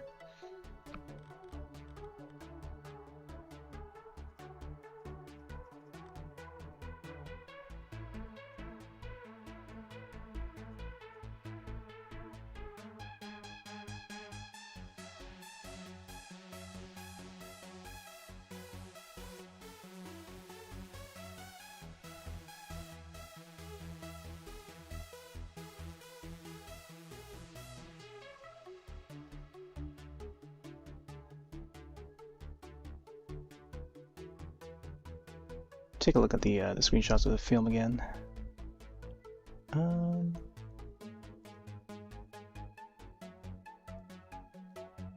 There were some shots that would have. Oh, the bin that they had was like a yellow one. And it's the second film that had the popcorn bag. Let's see. Gremlins. Yeah, the first film had like a popcorn bag, which is also red and white. And then they would use those bags to put on the ears. That's what it was.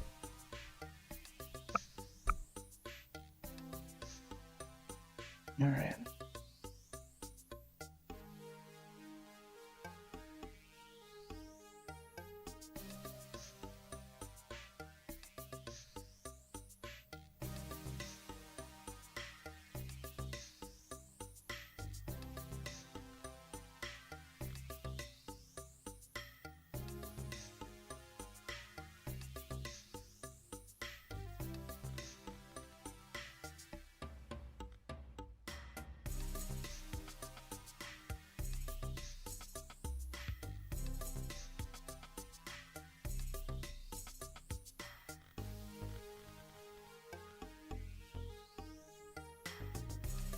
I think I'll go for like a white stripe.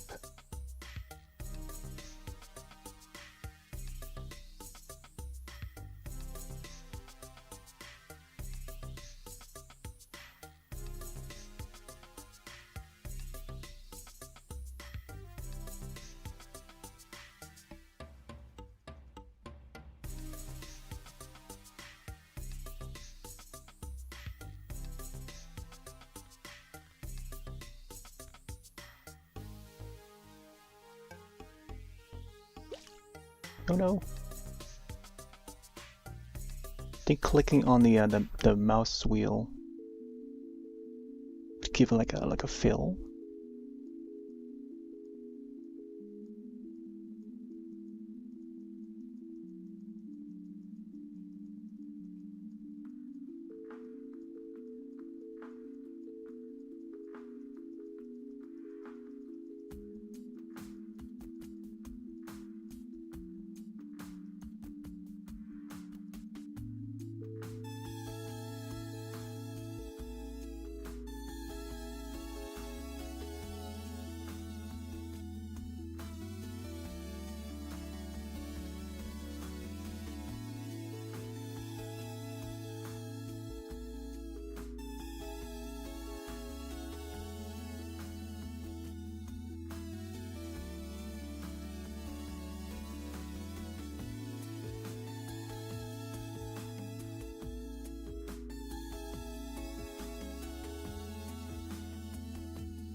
Oh, popcorn bucket.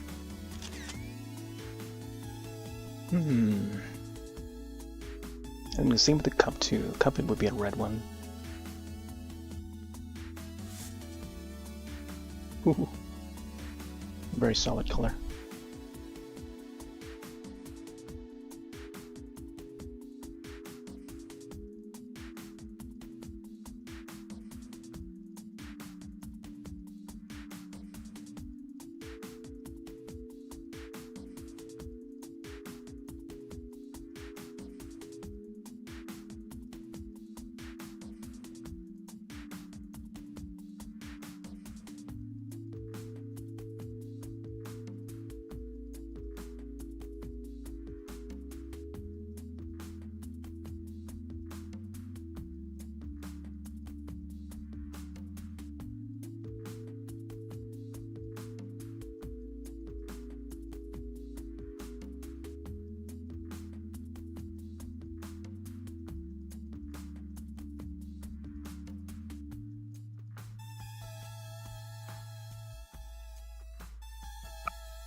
Yeah.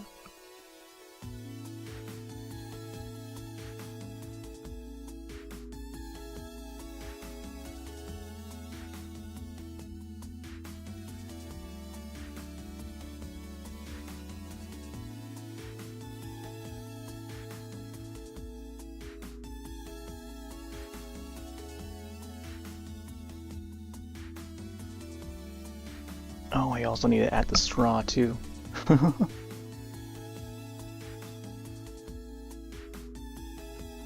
Let's see. I think there was one of the gremlins that had a straw. I remember them sipping it. I feel like I'm just combining like different gremlins into one. One would have the popcorn bucket. One would have the popcorn bags on his ears. I think mostly we would see the ones that has the bags on his ears in the first film. And then one would have no sunglasses, one with the 3D glasses. So just combining like a multiple into one.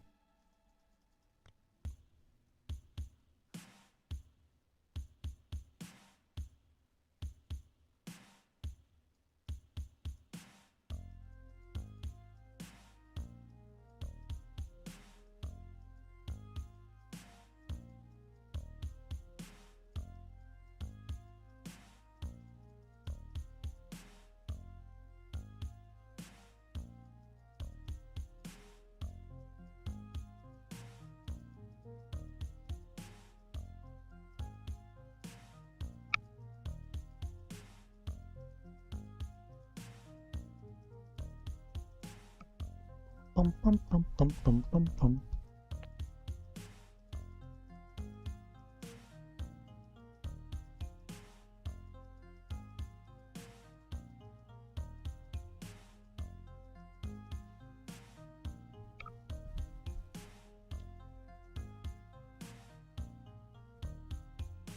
All right, let's get a little bit of mouth in. Let's get the tongue in at least.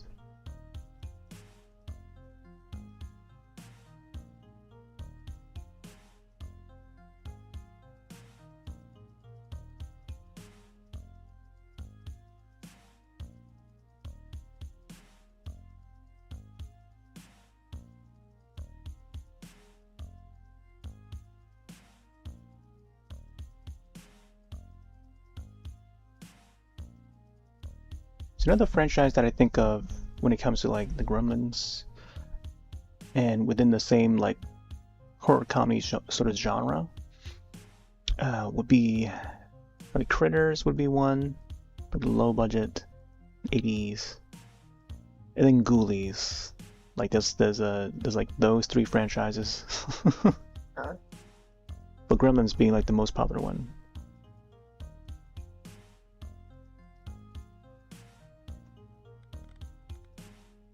I think there were at least like there was like another one, but it's not as well known.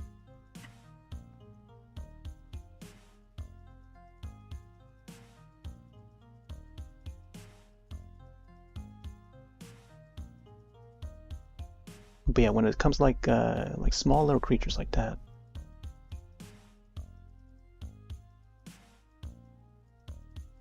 you can't not think Critters whenever Gremlins pop up. Or Ghoulies, I guess. Ghoulies would be another one.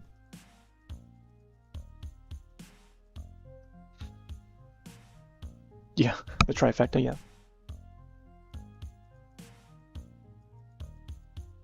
Yeah, there was at least one other one, but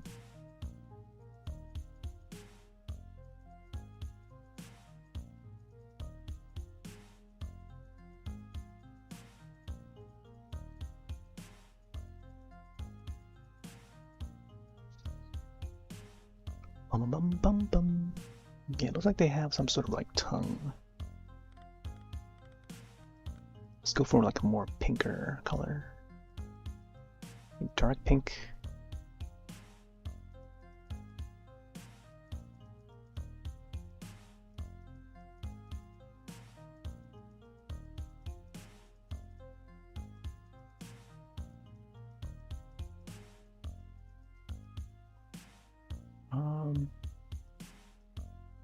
Yeah, I know, right?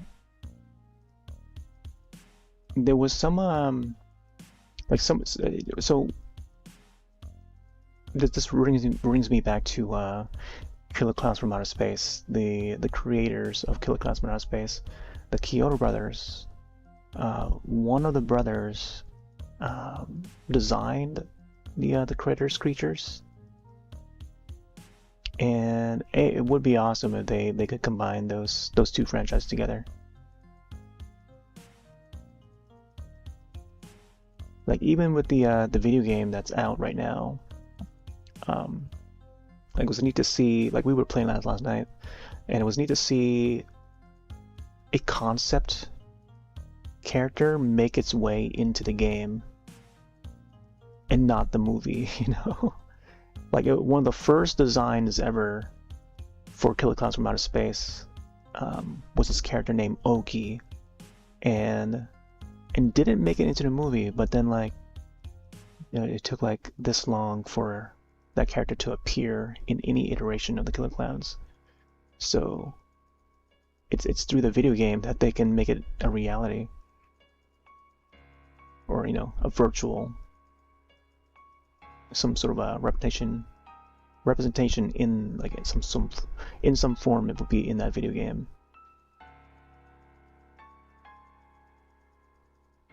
They've been in talks to make like an animated series and I don't know, like a TV series of some sort for Killer Clown, but they just never did. I think the scripts has been written and stuff, but they just hadn't had any start into production of it. Doesn't seem like any studios would be interested in making a Killer Clowns like TV series. But yeah, one of the designers actually did Critters, like the first, like the you know, the first film, second film, and yeah, it would be neat if they mesh them all together or something. I'm not sure how that will work though, but like Invasion of the Clowns and Critters, I think that we like the idea of it.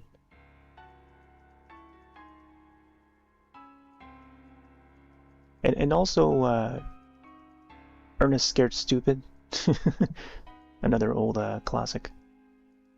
Like they also worked on that. I mean, no, it's just the costumes for the clowns were repurposed, like bits and pieces of the costumes were repurposed as the trolls in the Ernest Scared Stupid film. another one that I grew up with.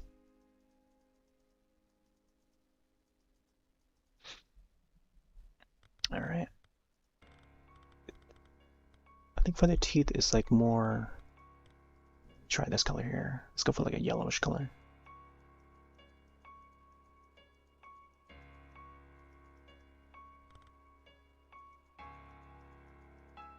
I think yeah, I think go for this color, and then maybe adding the white highlights will give it like a little shine in.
Critters, Gremlins, Trolls,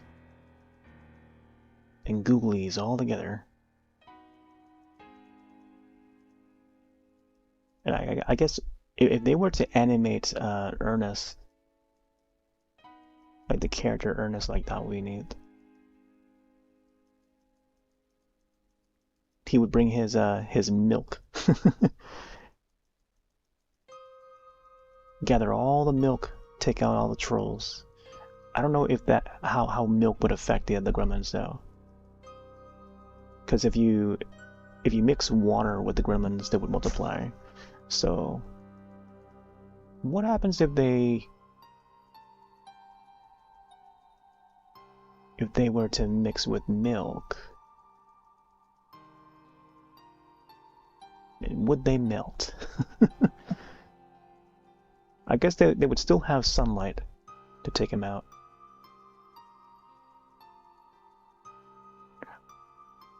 Yeah, water and sunlight. Yeah. Yeah, because the trolls would hate the milk.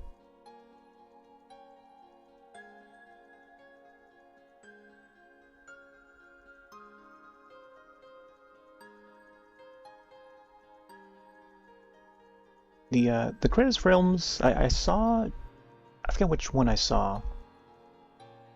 Or the most recent one, I mean. There was a TV series that they came out with like somewhere around like 2019. A little few years back. Like 2019, I think, roughly around there was when they had the TV series. And along with a new film was like a very low budget like B movie that sort of went under the radar for a lot of folks, I feel.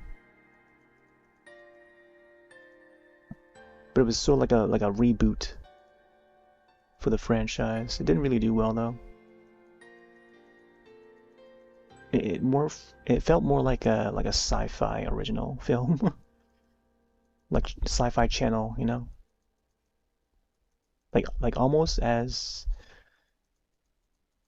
B-movie as like Sharknado, you know, like those kind of sci-fi originals.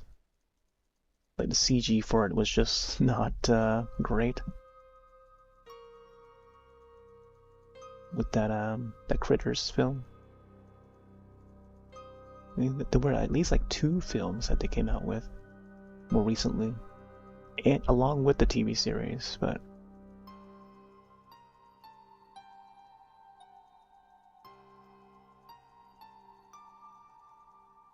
yeah, even then I feel like not many people got around to seeing it. I think it's a tough franchise to try and reboot and bring back, but I think this day and age, no, I don't think many people would be interested in that. And it already shows. Like, not many people are into it. So I don't know what would happen if they would bring Gremlins back. I mean, they have it in animated form now, but even then, that animated series, no one's really watching it.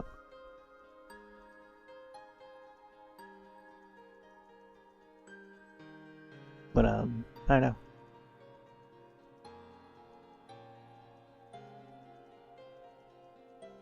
And it's got 2 seasons.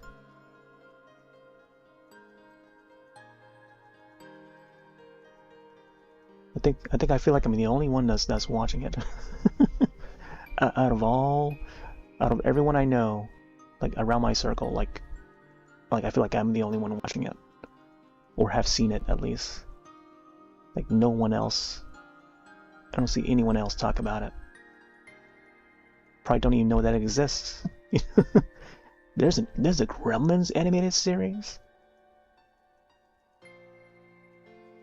You know? It's like, how do people not know about this? There's just not enough like promotion or whatever. But you see like other shows make it, you know?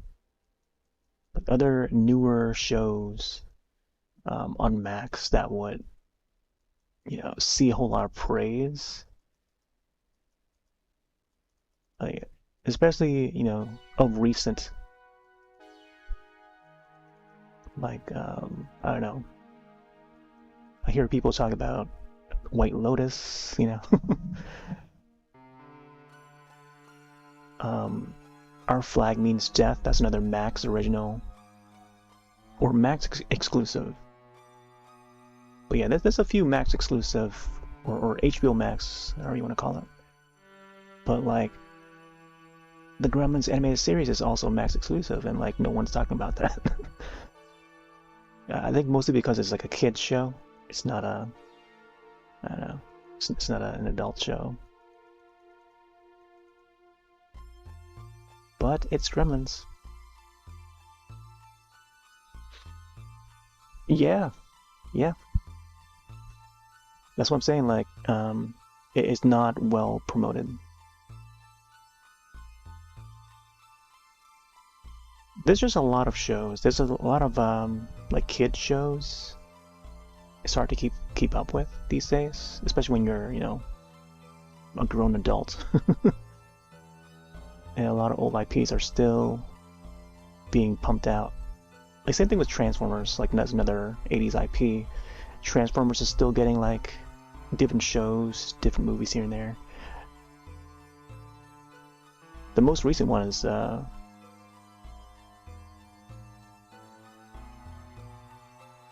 has done pretty well, presumably. What, Transformers 1, I think it's called? Either 1 or Year 1, however the subtitle is for that. But yeah, that's the one that's in theaters, or was in theaters now. And I heard it did well.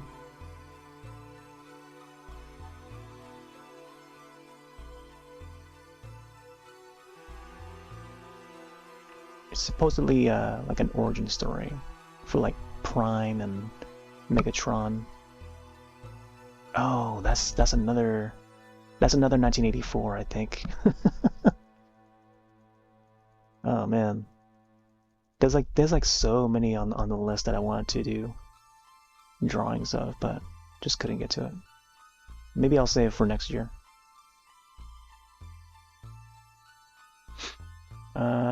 Yeah, especially when like when the service is going through like changes, you know, discovery and rebranding from HBO Max to just Max.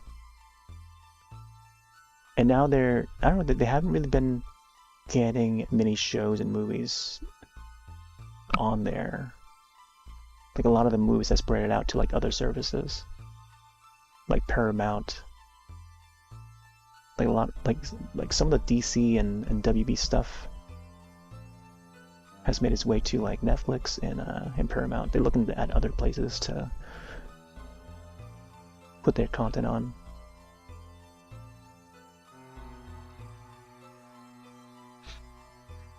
All right, let's see.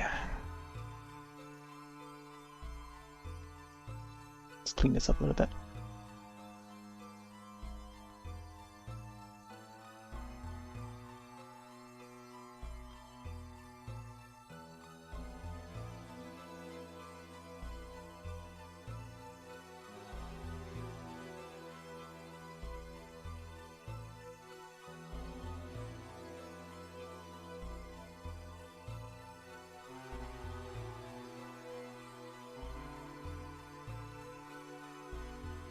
Have I saved? Yeah. Thanks for a reminder. We saved a few. Gonna do another one right after.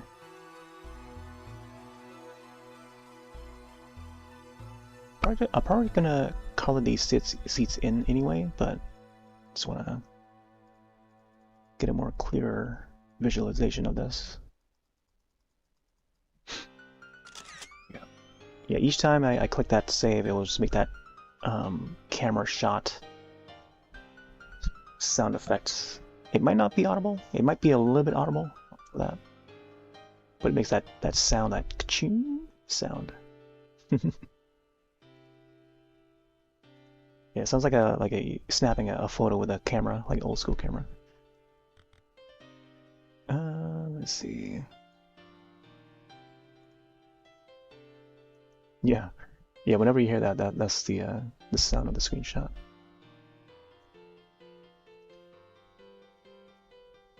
All right.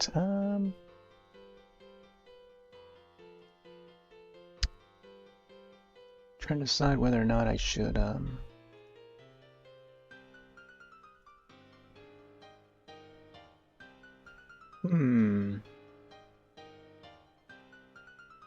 Yeah, you know what? Let's do this sunglasses thing. Not sunglasses. I mean the 3D glasses. I think I'll try to. I'll just do the outline for it.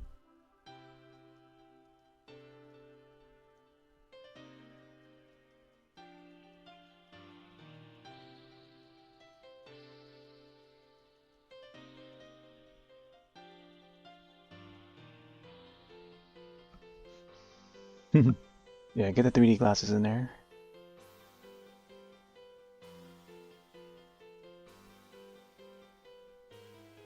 I feel like the trying to figure out the size of this thing. It should be like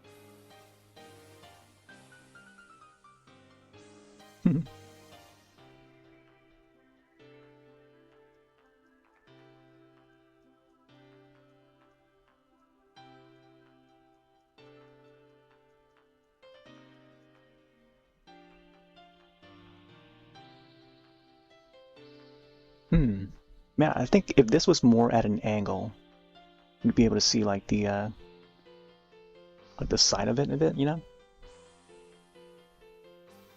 Like we could see the like how this would line up stuff. Ooh. Yeah, something like that, I don't know. But supposedly that's supposed to go over the ear, so let's make it, want to try and make it make sense, you know?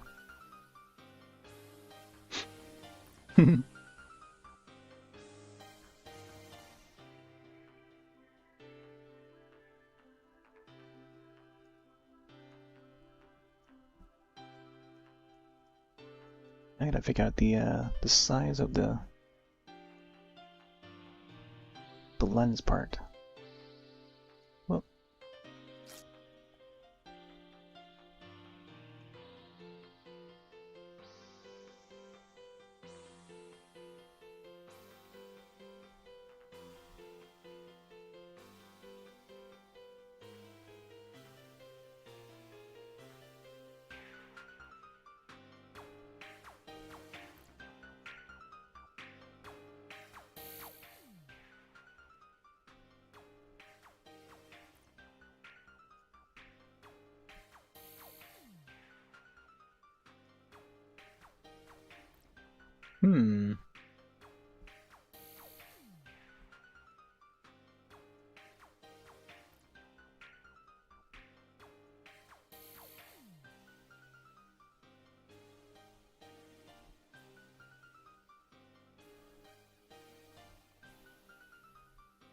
yeah, let's get like at least 2 of these.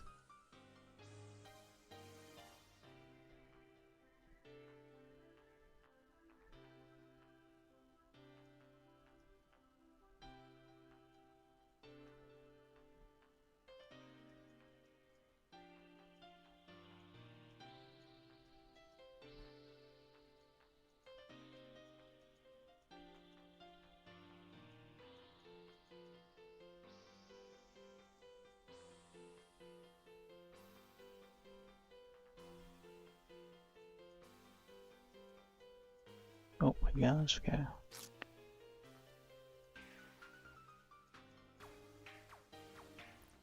These lenses are, they have like the square shape, but like rounded corners.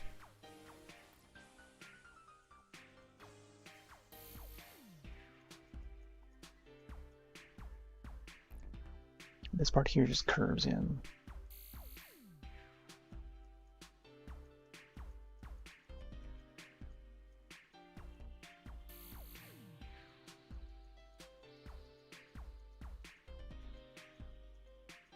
The old anaglyph.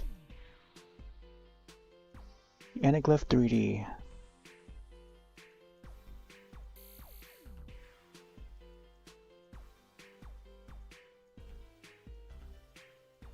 I love that they all match so well. You got the whole like popcorn bucket, the cup, and the 3D glasses, and also the seats. Oh man, such a classic Gremlins vibe.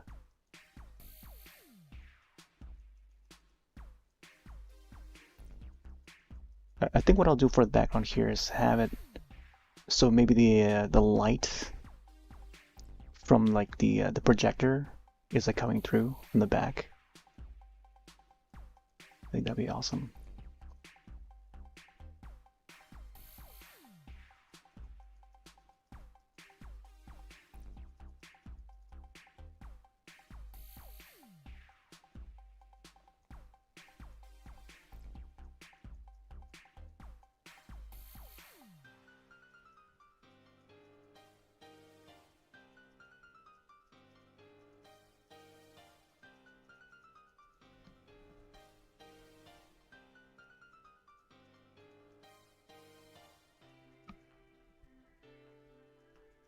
Yeah, then they have to add some shadows to this later on.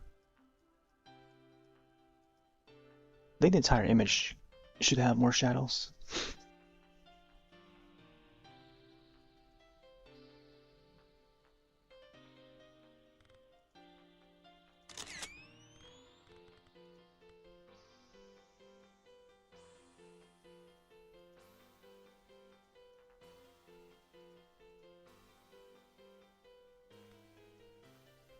All right.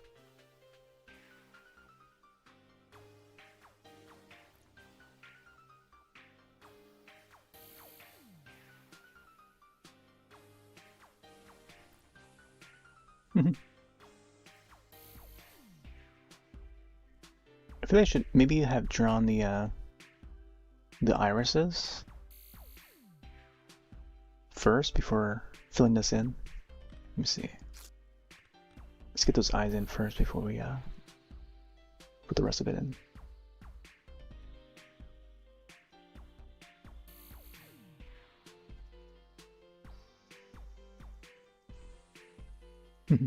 They've got this crazy eye.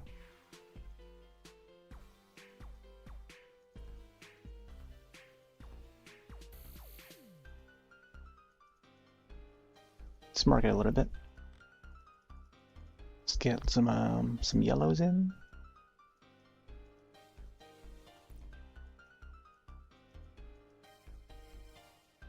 Ooh. Here, let's get like a bigger circle in there. Boop. Try like a lighter color here.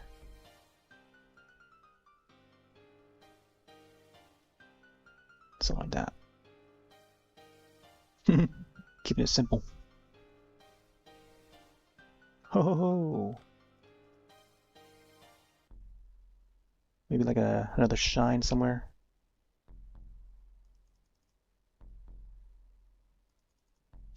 Let's go back to the blue.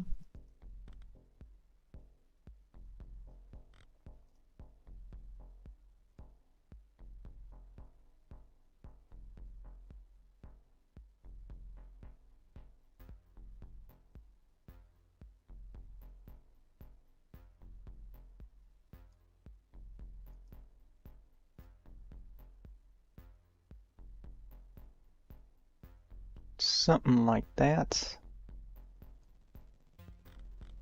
Just keep it light for now. I think for the red.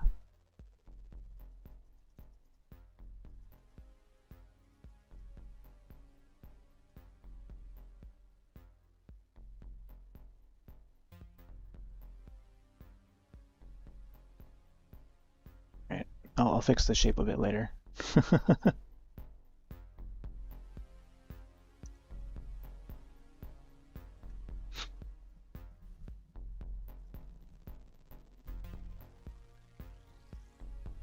Yeah, I can definitely go back into it. Oof, man. I feel like this drawing is gonna require a whole lot. The popcorns, I still gotta get the straw in there. But let me see. I think whatever I can fit within the next like maybe hour, yeah. Because I don't want to extend this for too long. Then whatever rest, like the rest of the way I can probably just save for like another day. Either tomorrow or, yeah. I think after I finish all my family stuff, probably come back, hop on tomorrow, but we'll see. Alright, let's get some shadows in maybe. Now we start to get to the more detailed.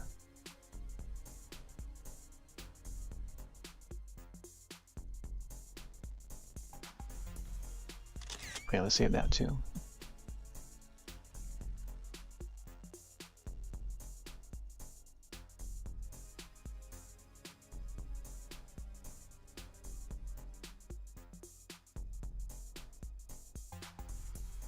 These guys look so green. So green in the animated series. But in the movies they're like you see a little bit of greens on them, but like it's more like a dark green. Like even darker green than the Ninja Turtles. The Ninja Turtles are like you can see their greens being a little more brighter.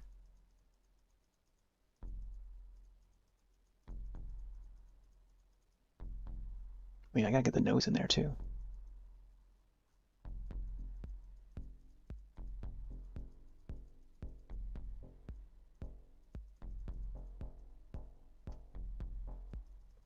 Oh, this is the old The Thing remix that I did a while back.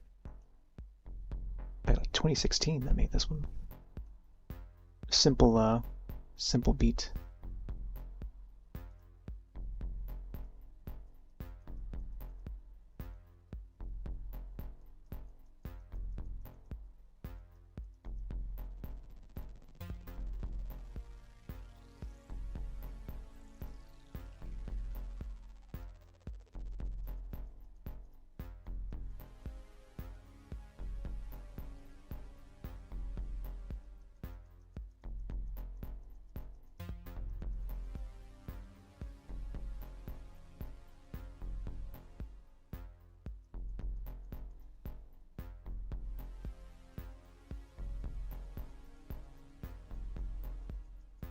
Oh, speaking of The Thing, I just picked up this new game on Steam. It's another horror game.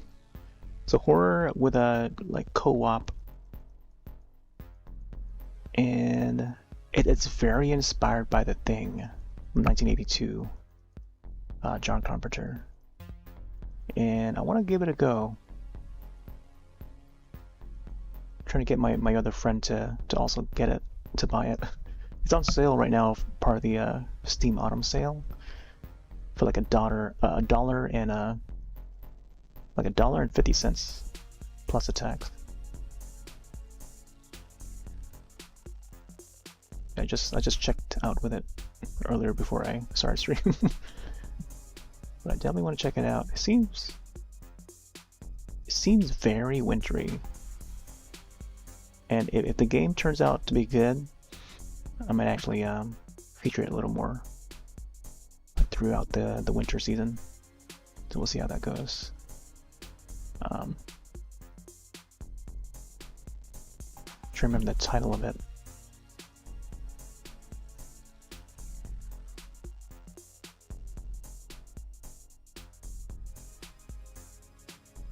But yeah, that game will definitely be up in queue sometime in the near future. If not this week, possibly maybe the next week or something. December.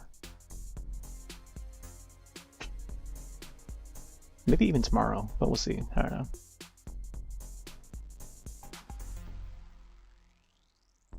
Or even Saturday. Yeah, Saturday would be good too.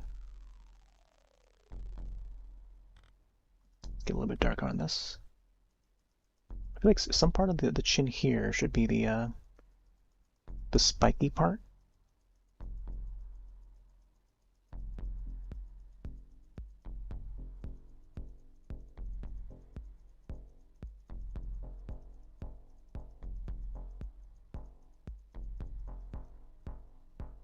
Oh yeah, he also like a sharp looking chin. Let's make sure he has that.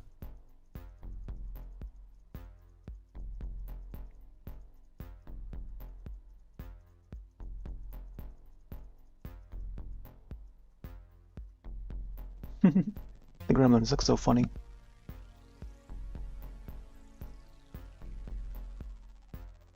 It's almost as if they have like a goatee.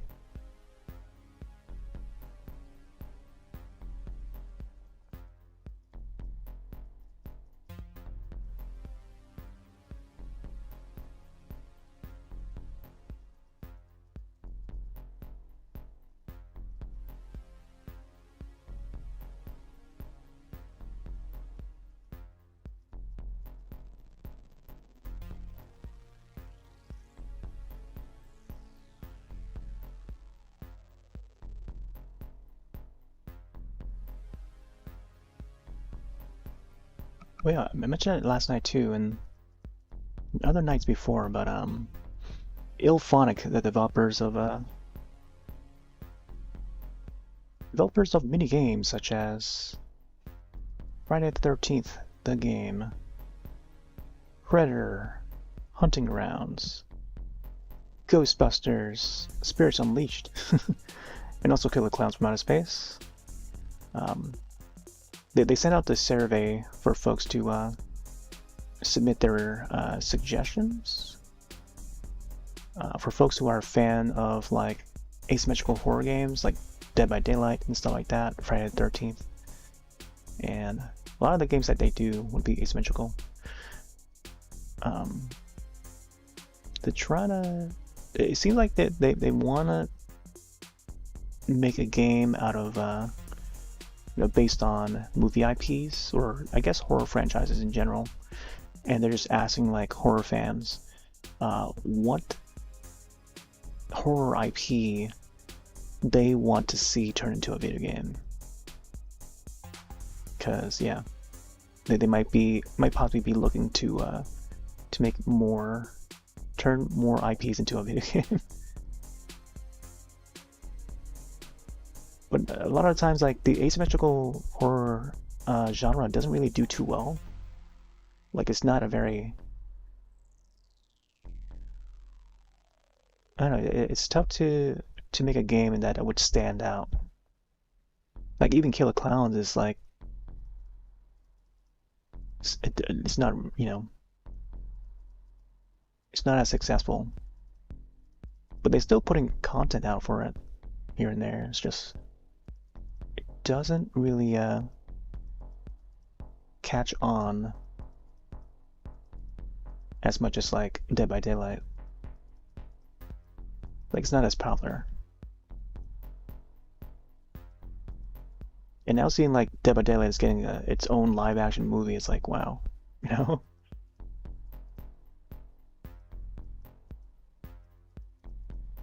like, is that it's that popular of an IP. Yeah, right. I've already filled it, like, on the day.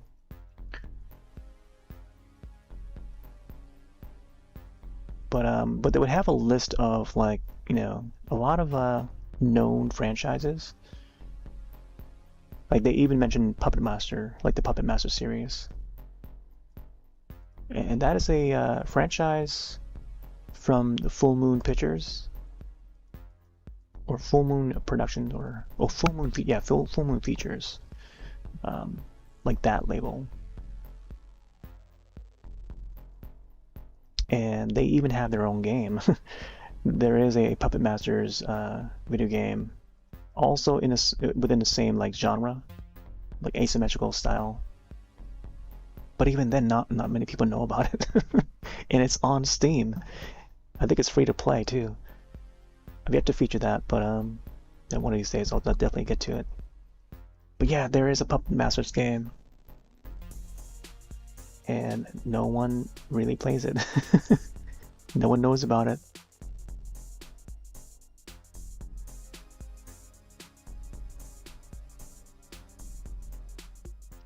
But yeah, it's one of the IPs that they listed in the survey, along with Evil Dead, and so many others. Scream is also on there. And from the looks of it, I feel like they might be doing a Scream game. They might be planning a Scream game. So I feel like they might have access to like a lot of the WB or even New Line Pictures list of IPs of film franchises that they can probably get a hold of to turn into a video game. But it seems that they're asking their audience what kind of what franchise they want to see turned into a game. And I feel like by popular vote, I feel like people would want to see like a Scream game because we never had one. But I don't know. I'm not sure if that it should be a asymmetrical kind of game. I feel like it should be like a traditional story-based kind of game. Like it doesn't have to be multiplayer. Like they can just have a single player story. They can make it co-op if they want, but like I want something where it's like well directed story-wise and maybe a little more cinematic where I don't know. I think of examples like Until Dawn, like the Dark Pictures series, or the Dark Pictures anthology series. Like those guys, they do it pretty well. Original stories, and they hire actors to play the characters, and the characters in the game look so much like the actors. So Until Dawn, The Quarry, that's like one of the latest ones, or I guess more recent ones. And they're turning Until Dawn to a movie. So I mean that says a lot too. So if they were to do anything with a big IP such as Scream, they should turn it into like a single player experience. I don't know.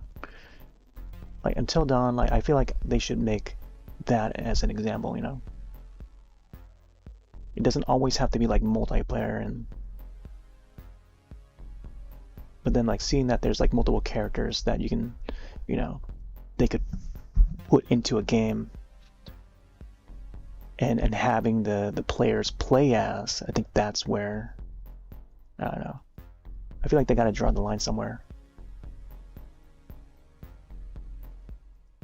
Where like what would happen to these games when the online shuts down, Like look at Evil Dead. Evil Dead the game, I mean. And that's gonna be an IP that it's tough to reboot over again. And the same thing goes for like Friday the 13th. Like the online for Friday the 13th game is shutting down, if not already, by December, by the end of December, or by the end of the year, I should say. But yeah, that game is done. No longer any more support for it. But if they were to revive that, like that'd be awesome. So I think within that genre, I think Friday the 13th was definitely a fun example that does it well in terms of gameplay.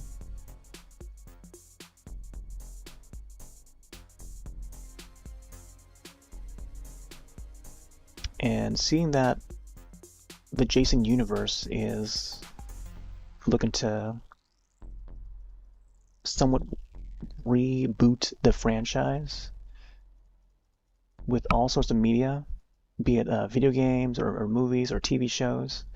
I feel like a renewal of some form of a Jason Voorhees or Friday the 13th video game would be great. But like it doesn't necessarily have to be like an asymmetrical horror game. I don't know. Like I would take a story-based single player game any day.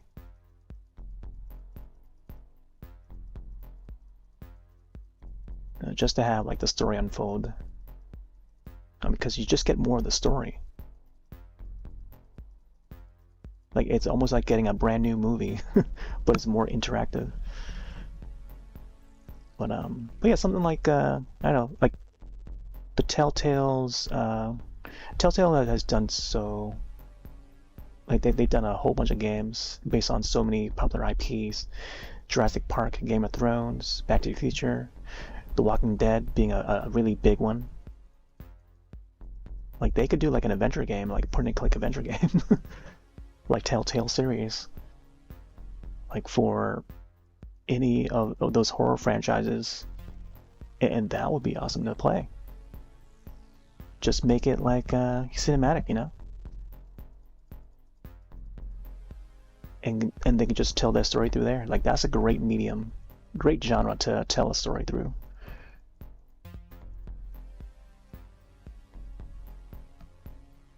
And after playing that Walking Dead game, it's like, you know, it's been proven. It's won awards. A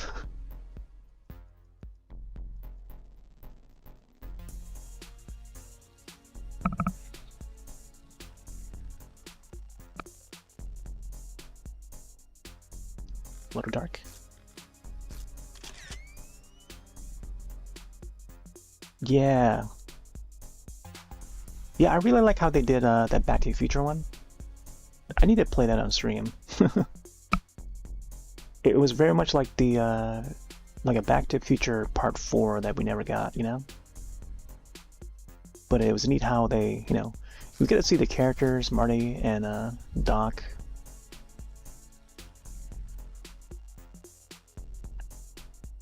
Going about their adventure. And it was just pretty much just like getting a fourth movie while being a video game. Like that was awesome.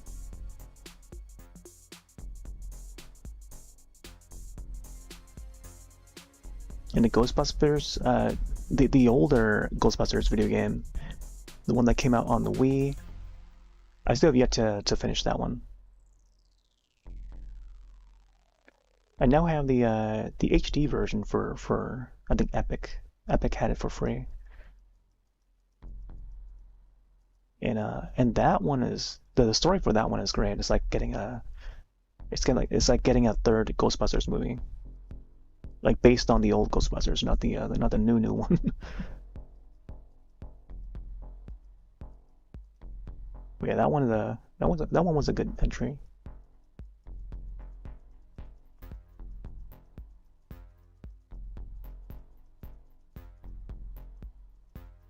Alright, now it's just adding some wrinkles to the ears. Some more textures.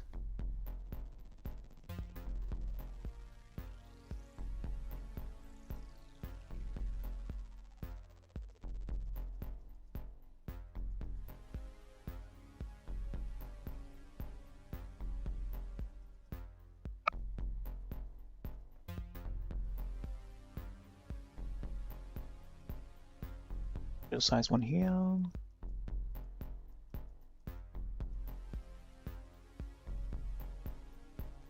Wow. I think my monitor just went over to nighttime mode, so I'm seeing the colors a lot different than what I should be seeing. I think it's got like more warmer colors than the actual colors that I'm seeing, or what it's supposed to be. I could have you turn it off though. And I think it's just something that Windows enables. Just for nighttime sight.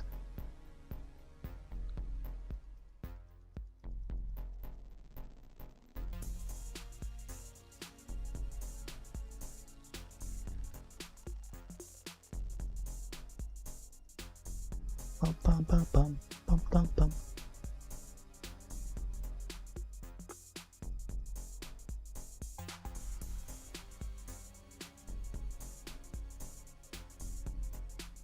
Yeah, I was thinking to maybe hop on a little sooner though. But trying to get everything done beforehand.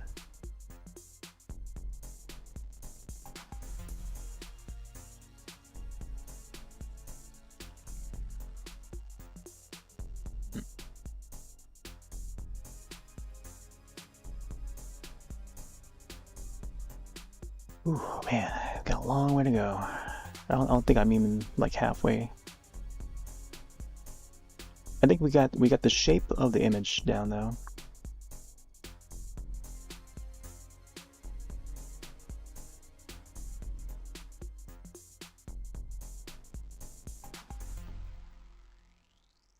So yeah, I think it's probably gonna be one of those drawings that's gonna require like multi-session streams till it reaches a point where I'm satisfied with the drawing. Like good enough to just like post it.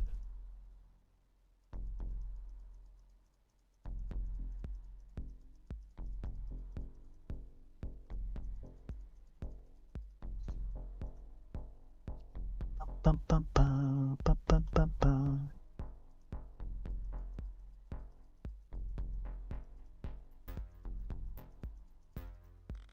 Let's go a little bit darker.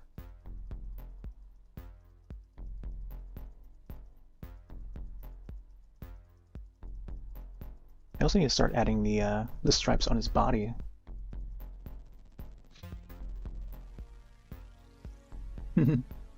Yeah. I find that whenever I do these scribblet arts, like when it's like a brand new drawing, I would normally just get like the colors in, at least like the outline and the colors, whatever I plan out to draw for that day. I get that out, you know, on the first day, and then usually if I need to add anything else, it's I don't know, just more details. But I usually would have like, you know, the form. Like if it's a character art, it's usually like the form of the character, and then at least the colors down, like the solid foundation. And then by the second stream, you know, it's most of it's already been done, and it's just getting the fine-tuning part of it, the details, which does take a little bit more time though, doing the detail part of it, adding the shadows, adding the highlights, whatever needs to be added.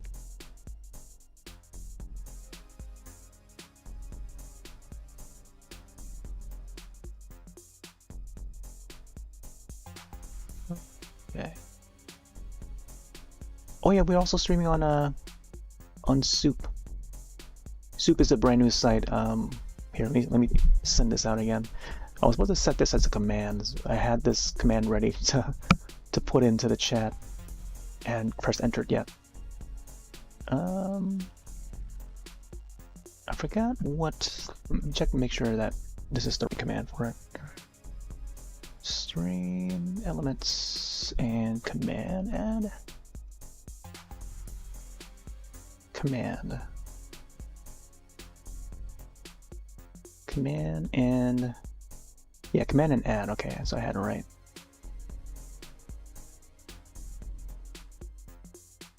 There we go. So we're streaming on that as well. Oh my gosh, please. No. Uh-oh. Hold on. Can I turn emote on? No, I don't know why it's doing that. Oh no. Oh no. What was that? What's going on? What's going on with the keyboard? That is so weird. What was that? I was trying to like to pause the chat and hold on, let me see. Let me turn on the emote. It's only one a bit. Hopefully it's not going in anymore. Oh my gosh, that's so weird. Why did it do that? Wait, hold up. I need to expand the yeah, it's so weird. Did it just like spam the chat? On Restream it's okay, but like on Twitch side it's like, what? What the heck happened?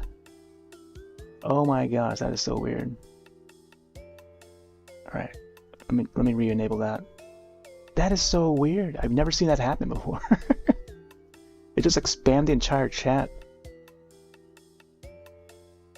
The Restream side, it shows that it's fine, but like, it only shows like that one message. But when I try to add that command, let me see, scroll back up. There's so much to scroll through. Can't even find the okay, there you go.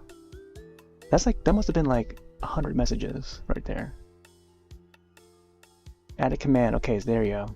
So I added the command. That was so weird. But yeah, the site is called Soop, S-O-O-P. Oh my gosh, there it goes again. No, no. And it is happening at midnight. Don't feed them at midnight. My gosh, here, or emote. I can't emote, no. I'm trying to turn emote on. No, there it goes again. That is so weird. I might have to adjust that command. I don't know why it does that. Man, that is so weird. Here, let me turn on slow mode. It's weird because like I don't know if like the broadcaster could bypass that or not. Like even turning on like the chat settings to like 10 seconds or whatever. Like I don't know if I can still type. Default is 30 seconds. That is so weird. I've never seen that happen. But yeah, Soop is the site. It's a fairly new one. It used to be called Africa TV.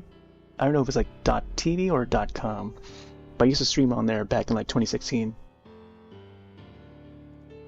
Wait. Is it still doing it? Why is it still doing it? Hold on, let me see. I'm gonna have to refresh the dashboard again. Hey there, Josh. Josh, we're having like some technical issues right now over on Twitch, and I don't know what is happening right now. I think the stream elements is just like bork right now for some reason. Like it should be working fine like on the other platforms. Like for some reason Twitch is like just oof. It's like spamming the chat for me for some reason. It's so weird. But yeah, Gremlin. We're doing a Gremlins drawing. Yep, Gremlin feet. You got some popcorn. Grab your popcorn. We're gonna have a feast. I was thinking I had a few ideas for this, and this is just so many ideas for Gremlins that I'll have to start somewhere, you know. This would have been a great one for like October season, but now that we're in like November, like another idea that I had was to have Stripe surrounded with food. You know how Gremlins normally would be. They'll always be hungry for like food after midnight, and especially after midnight, which is right now after midnight.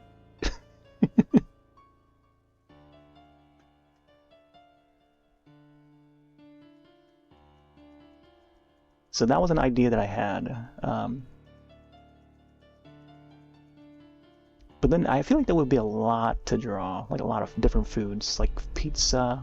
I can add a whole bunch of pizza in there, some chicken wings. They're carnivorous creatures. And then also candy, yeah. I know Stripe likes his candy. He wants all the candy he can get. So all the junk food.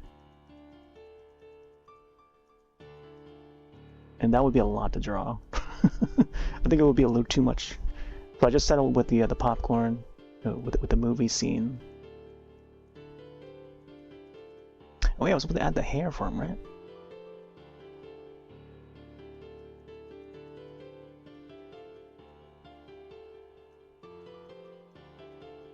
Oh yeah, but yeah, Soop is that other site, the news site.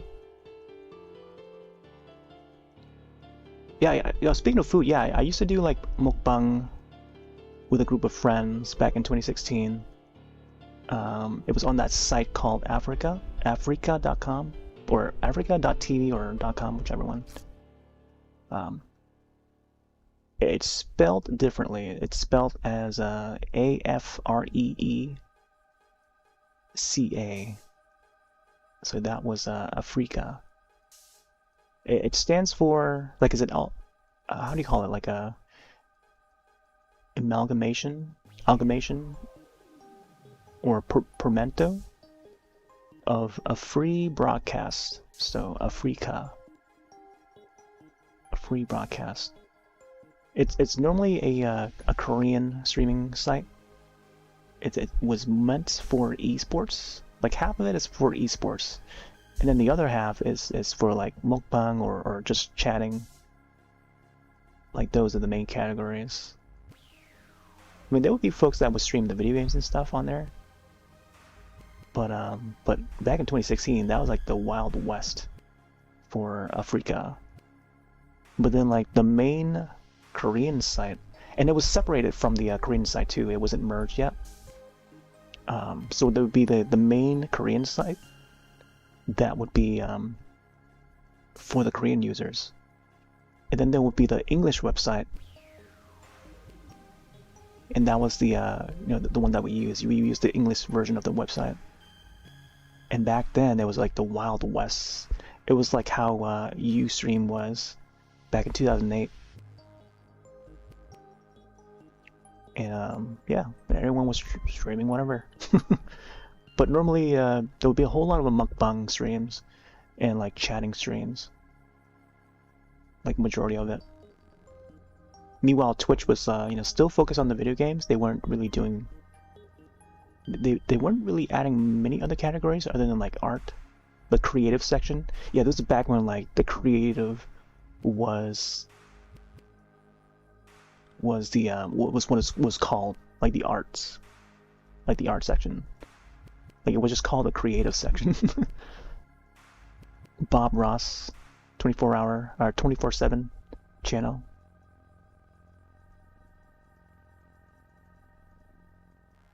But they would also have, I think eventually they started adding the social eating category for Twitch. While we were doing the mukbang over on Africa, I was like, wow, man, maybe we should broadcast over on Twitch now. I was telling my friends that. But they wanted to focus on the Africa side first. But I was still streaming like on my own channel, like this channel.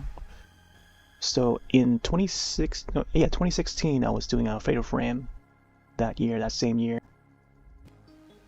But I would stream on Africa, then also mirroring that over to the Twitch. Then I would archive the footage afterwards. But yeah, it was like an experimental age, trying out different websites and stuff. But there would be like different websites that would pop up every now and then, and I think in that year it was just that Africa site, Africa. But now they rebranded themselves, and then this is the new site. This is the Soup, SOOP.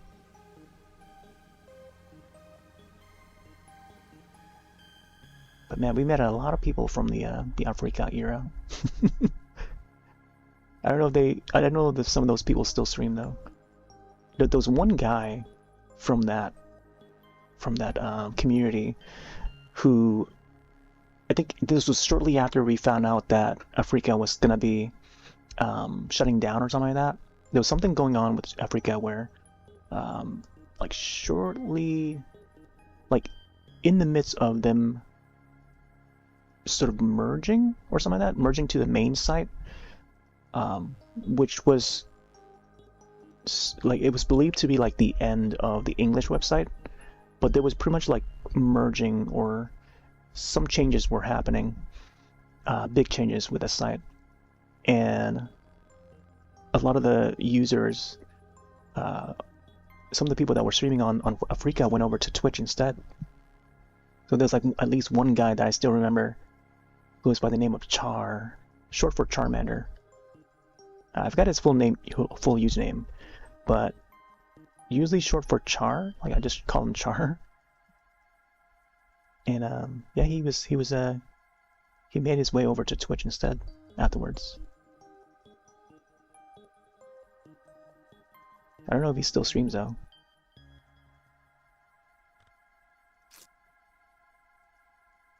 But yeah, apparently like another company bought them or something like that. And now they've rebranded themselves to Soup, S-O-O-P.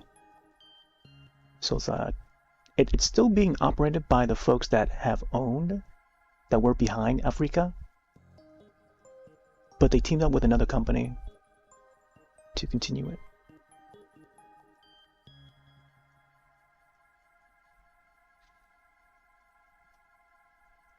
Let me see.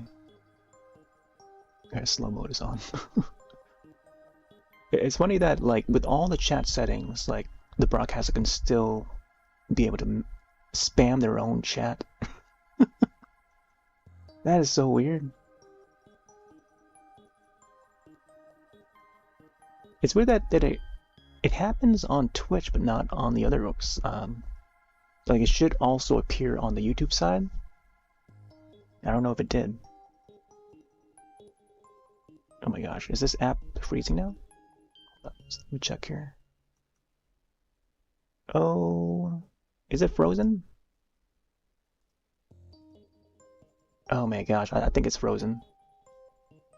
I think it is frozen. Alright, hopefully we saved at a good point there. Yeah, I think it's frozen because you don't see the background move anymore. Right at the 3-hour mark. Freezes.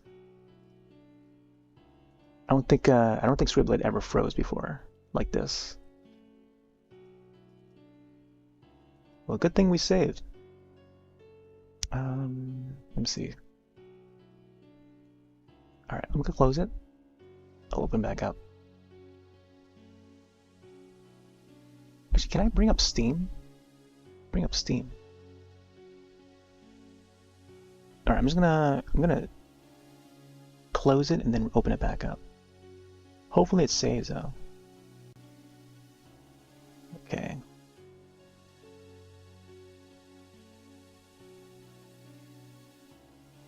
Let's go back in. Wow, closing in at 400 hours of this. Check the Steam again. Yeah. Oh wow, we clocked in 400 hours. I wonder if that had anything to do with freezing the app. Okay, let's go back in here. There's the community section of past art, current art that's being submitted. It's really cool, talented folks there. Alright, let's go back in here.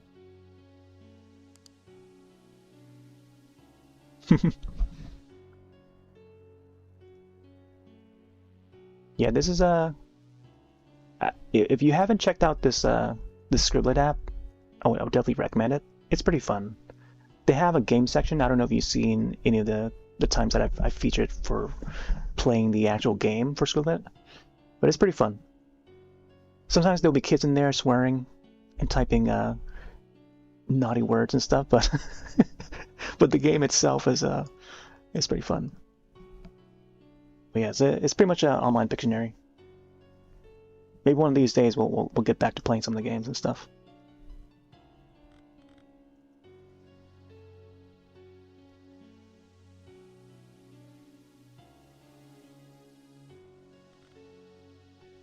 All right. Yeah, probably maybe another half hour to an hour.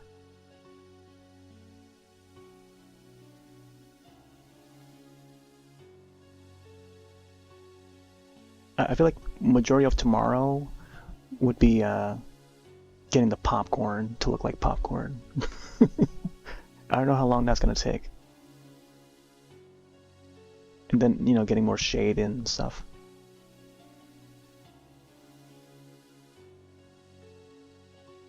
Shadows, I mean. I also need to add the strikes gem too.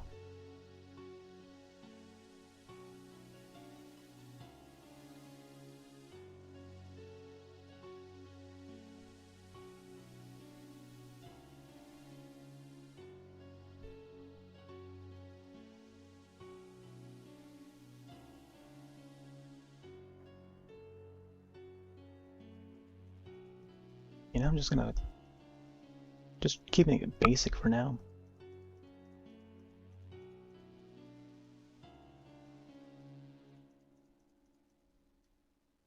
Come on, mouse.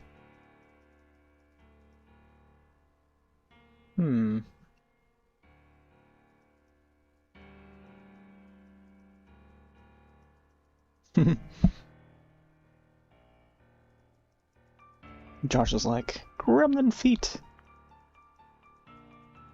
I gotta be careful because Twitch does not allow feet to be seen. Well, at least not human feet. It's illegal to have human feet on screen. I don't know why. It's just an odd thing. It's an odd rule on Twitch.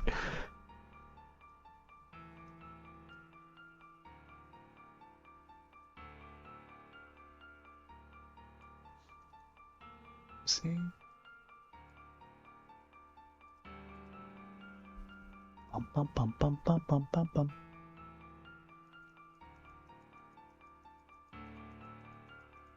Oh, there's been like a mass amount of like bots as of recent. They're making their rounds yet again.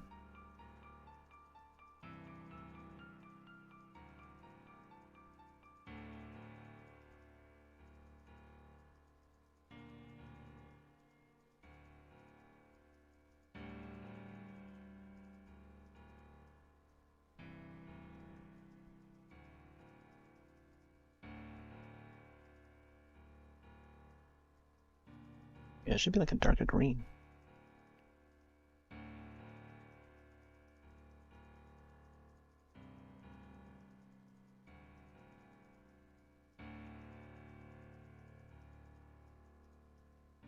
Oh, I also watched the new Alien Romulus.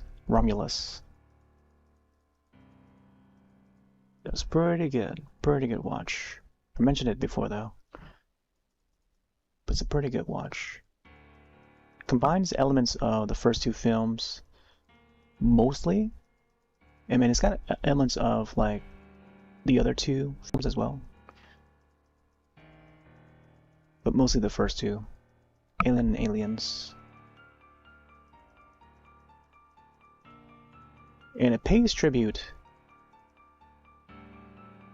to those two films. There's even quotes. Like if you know the lines from the those first two films, you might catch them. That's a classic Bill Paxton one that he says in the second film. But yeah, there's some of those lines are they're in there. Yeah, they're in Romulus. It's up to the viewer to catch them.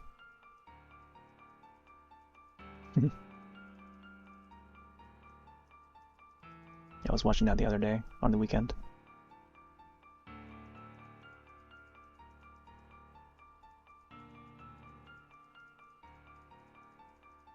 Bum bum bum bum bum bum bum bum bum bum bum bum bum.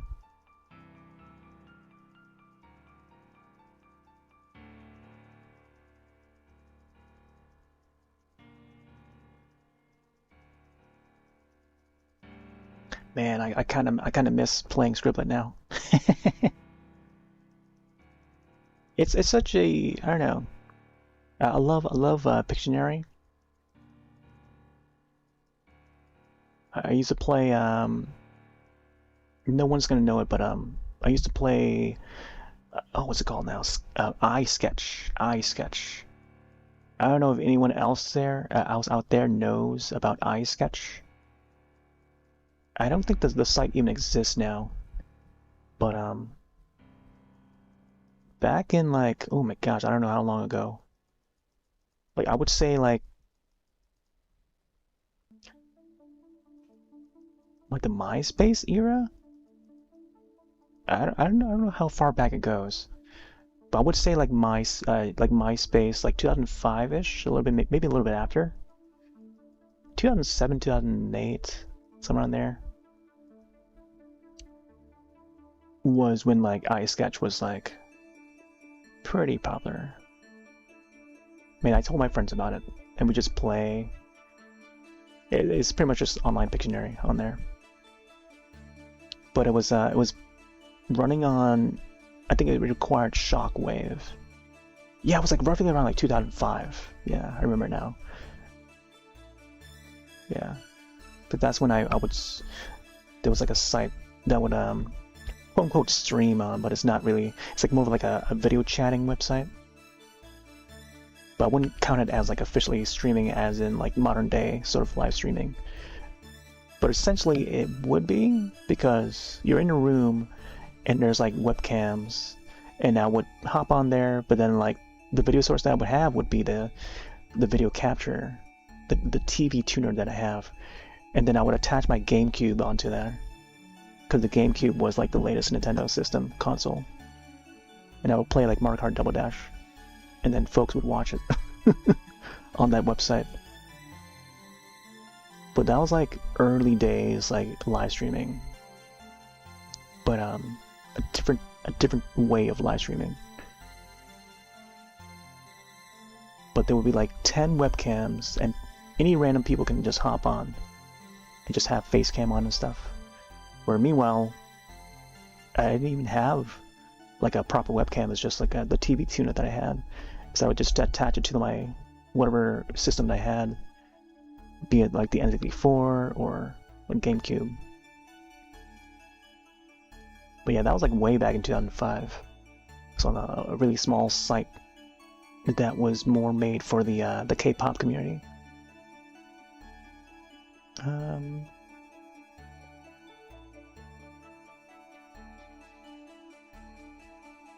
But back to iSketch. Yeah, iSketch was the little game that's like, it requires Shockwave plugin to log in and play. But yeah, Adobe Shockwave. Speaking of old technologies, yeah, it required Shockwave to play that game.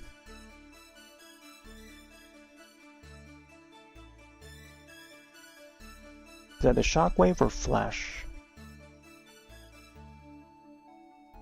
Since you know, it was like a browser-based game,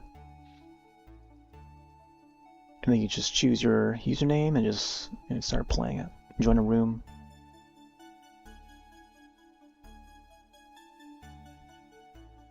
And there'll be custom rooms that would be based on like Pokemon or Smash Brothers.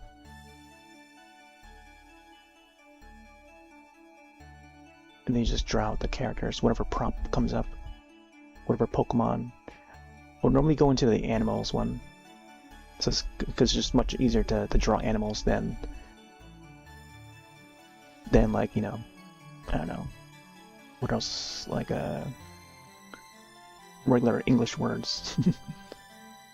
But yeah, the animals lobby is where I was mostly in. Cause you just draw animals.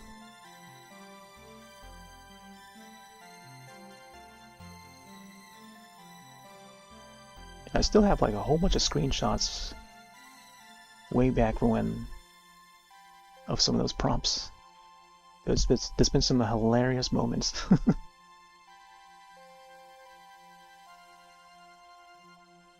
Think back on Ustream, I used to stream iSketch. I still have like at least one session that I've kept. Very low quality. I think it might be up on YouTube, I'm not sure. I still have the archive on like one of the old hard drives.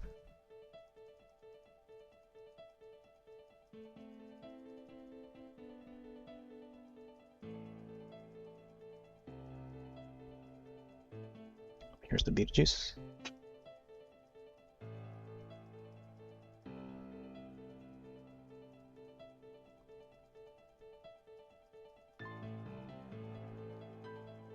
What is the old version?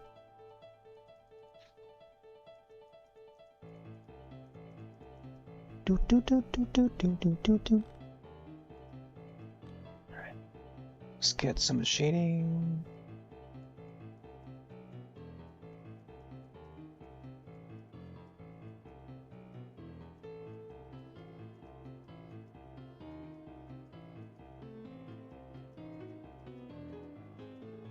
Let's go a little bit bigger.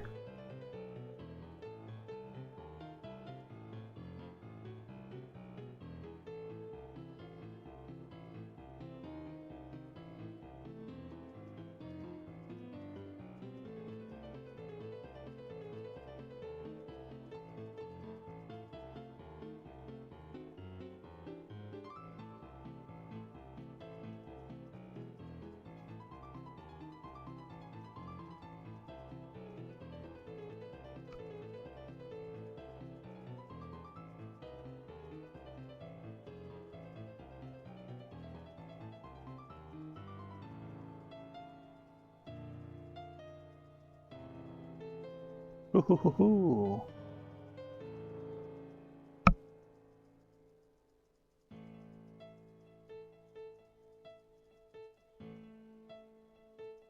You gotta have the shells around the edge. I think if I were to add like, I don't know, maybe some light around the edges. Then I gotta think of like another light source from somewhere.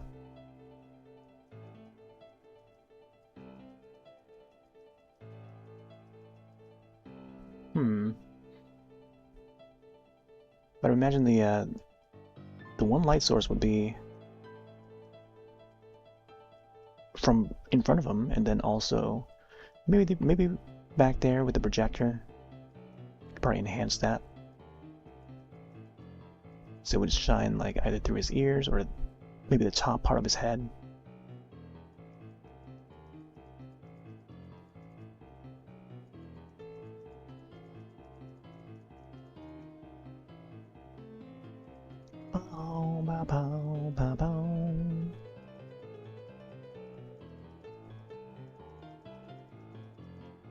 He's so green.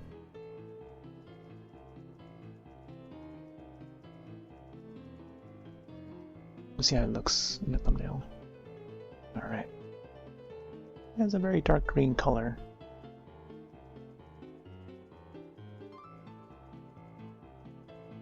Don't want to make it too like bright colored.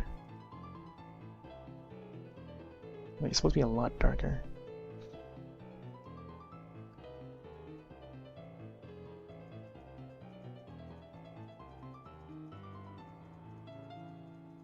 Oh man, I think I'll definitely have to make the Gremlins theme song. I used to hum it every now and then.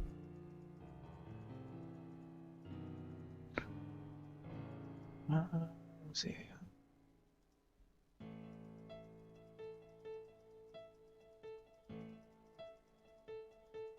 Can't remember how it went.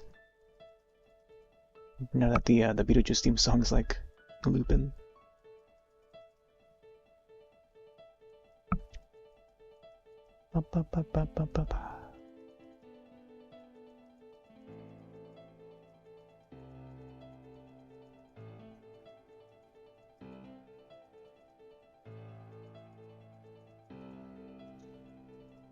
All right.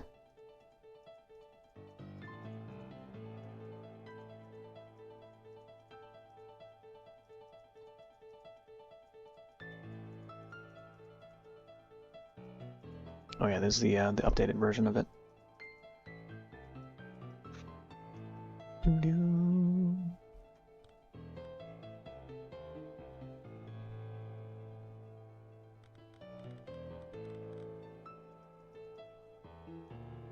Trying to get his nose to look how it should.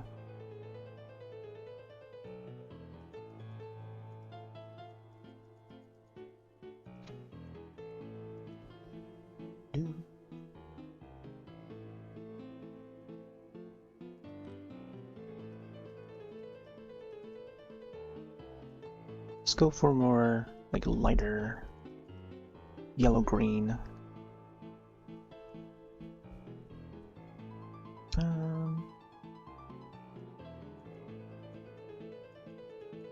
I think lighter green for like the highlights and stuff.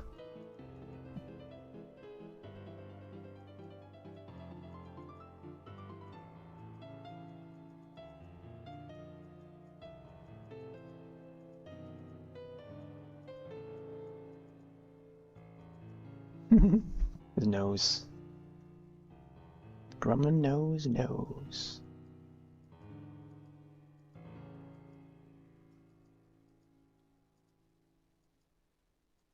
I think this color here.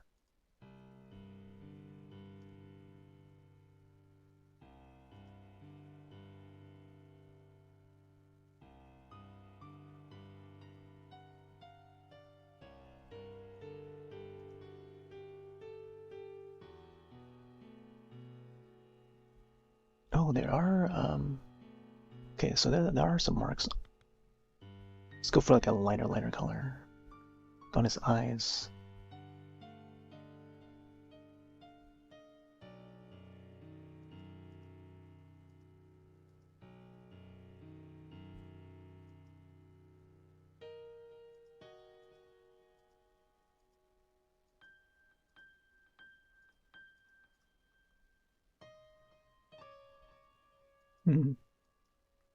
The Gremlins love the Disney movies.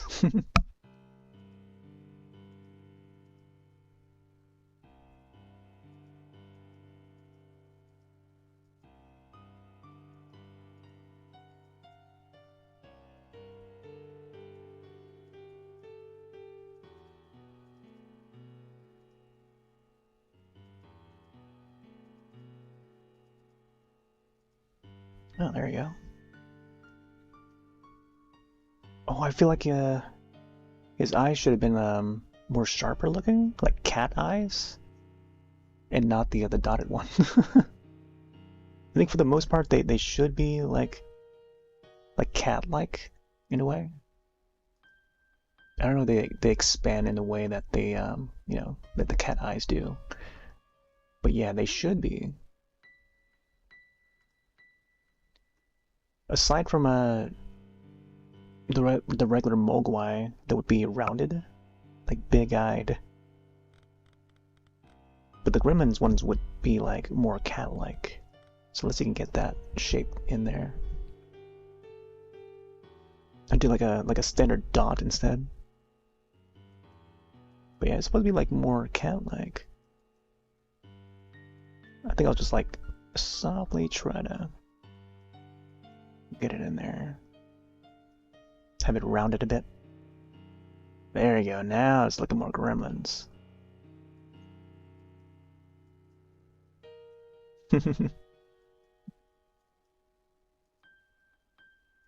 What happens if we pour water on a cat? Would they multiply?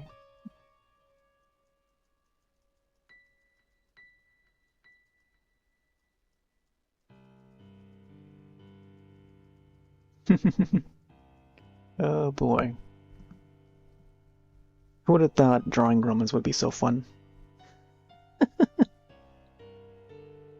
Bop, bop, bop, bop, bop, bop. There you go, there's the theme song. Took me like a few minutes to remember it.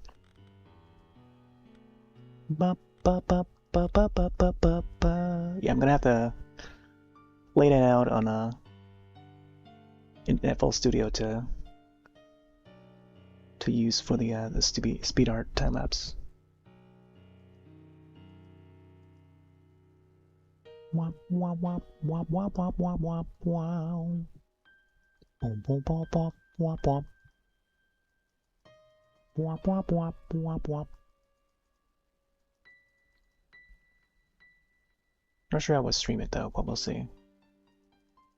We definitely have to have the Gremlins theme song in there. Do do do do do do.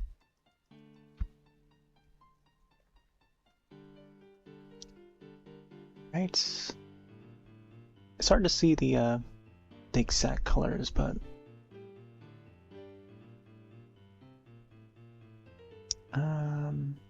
here, I'm gonna save.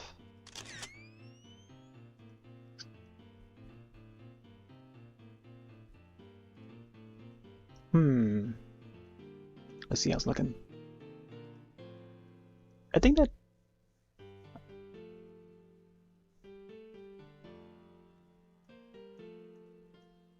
I guess it does have more more stripes on his feet and stuff. The bottom part of the feet would be the same color as the stripes. They kind of look like I don't know how to describe them, but let's see.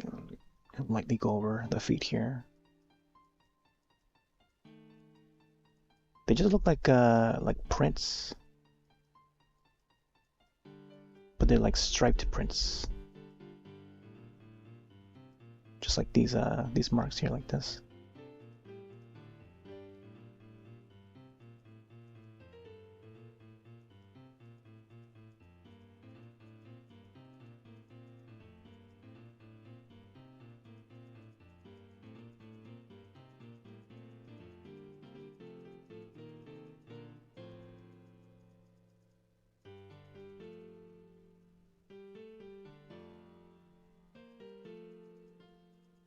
Yeah, they kind of look like dinosaur feet, like the shape of it. That's why I mentioned the raptors earlier.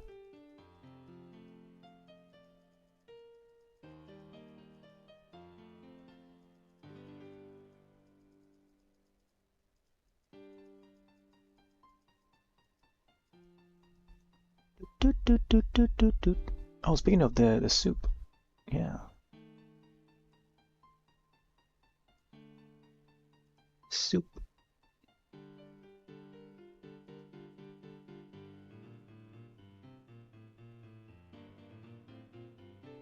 I'm looking at their emote selection. They've got quite some interesting ones. Oh, they even have soju, the soju beverage. That's very cool. The soup logo.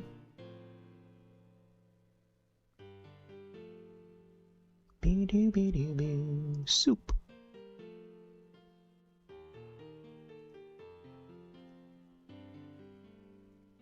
Nice.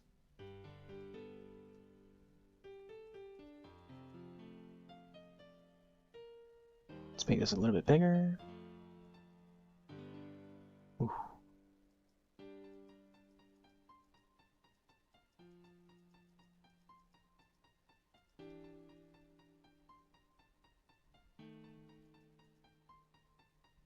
Oh yeah, don't. Yeah. You could probably spell it out as like the the soup that you eat way. I'll have to go back into Stream Elements and check that again.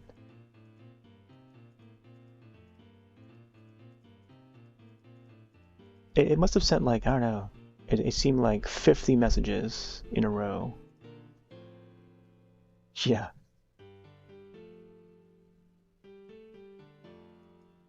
It's a super powerful term to use.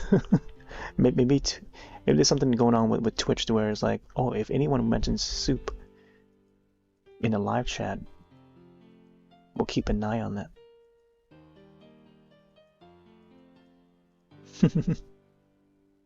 So I wonder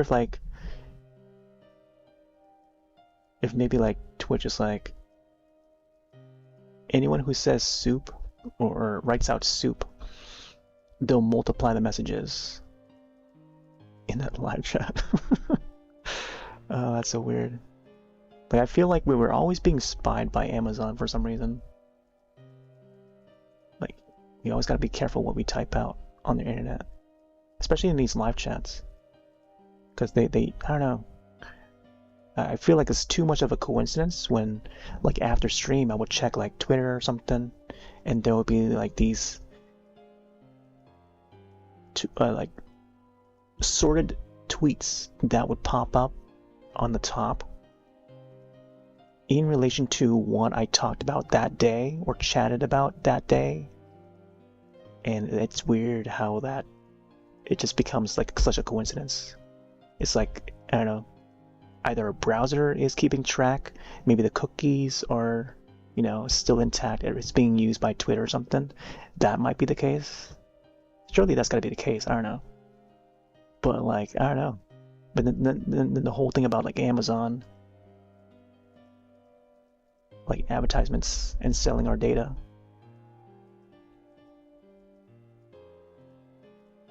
It's like, it's too much of a coincidence. It just adds up, I don't know.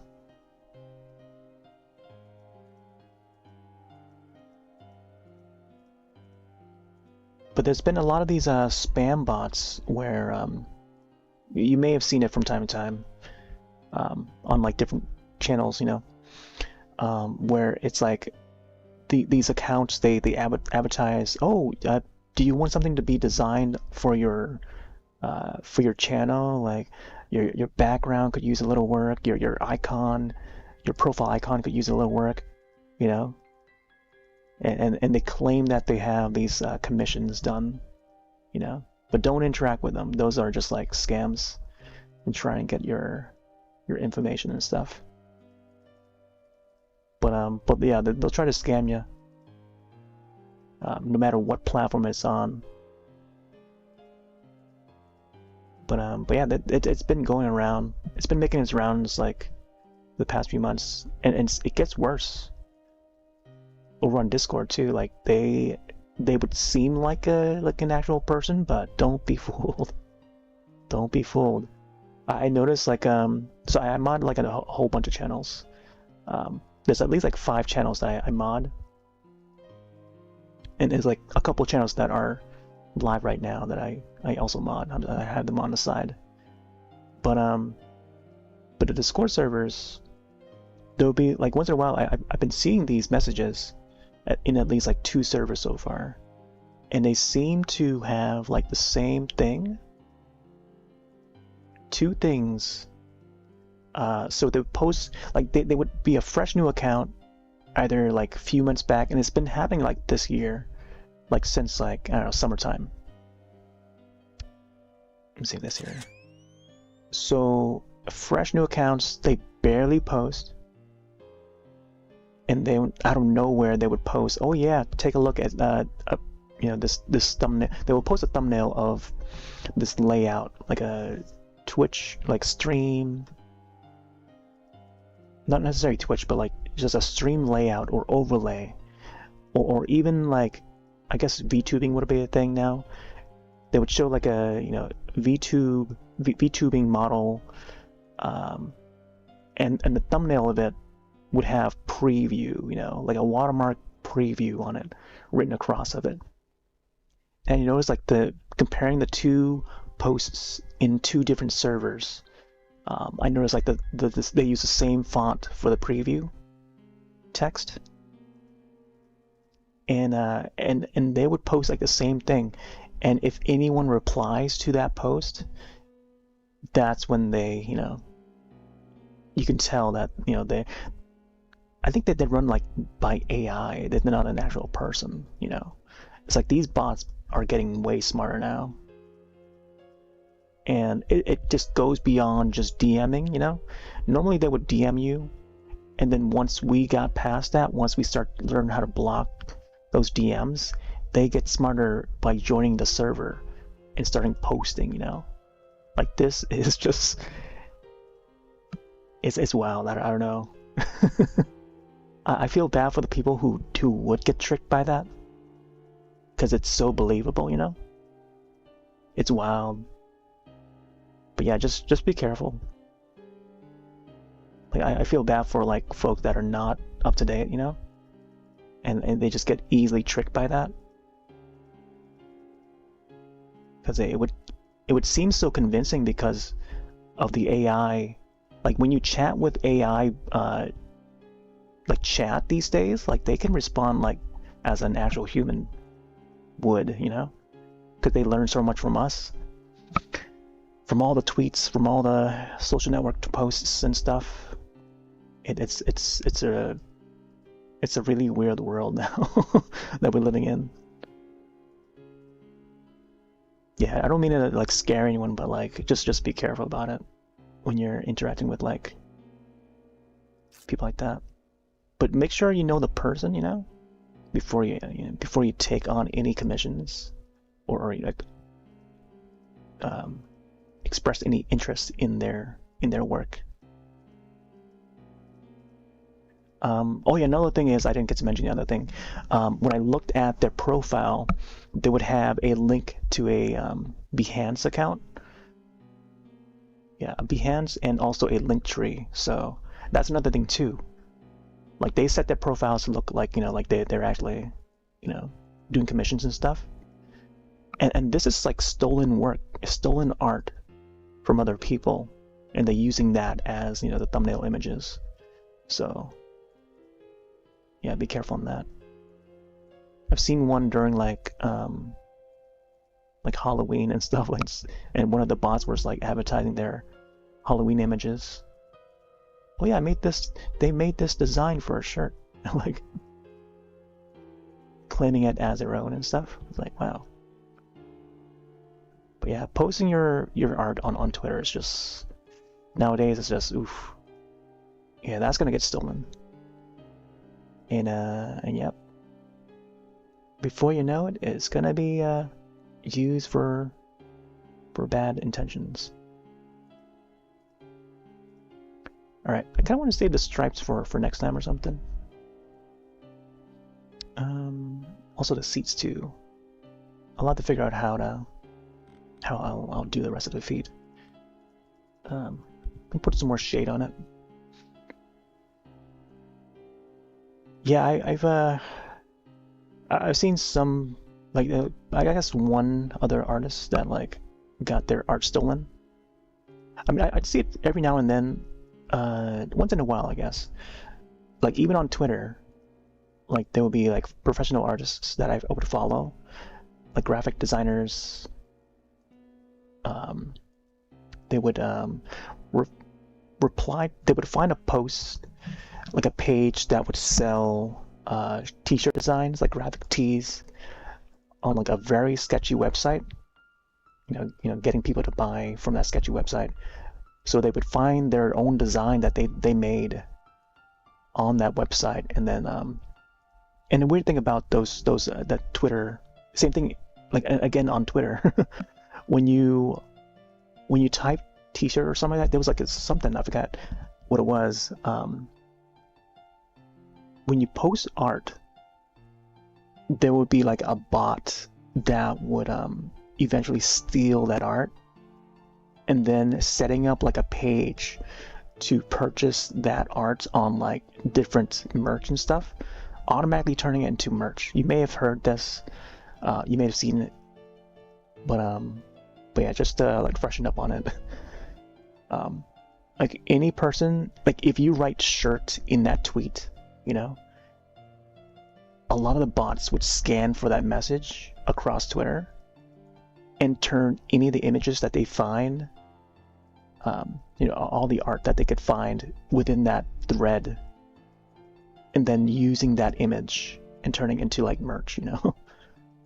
Then automatically setting up the website for it, or I mean, I guess the page for that website, and then they could see a response. Oh, you want to buy this as a shirt? Here's a link, and yeah, and then it begins. Yeah, it's so weird. Yeah, it's yeah.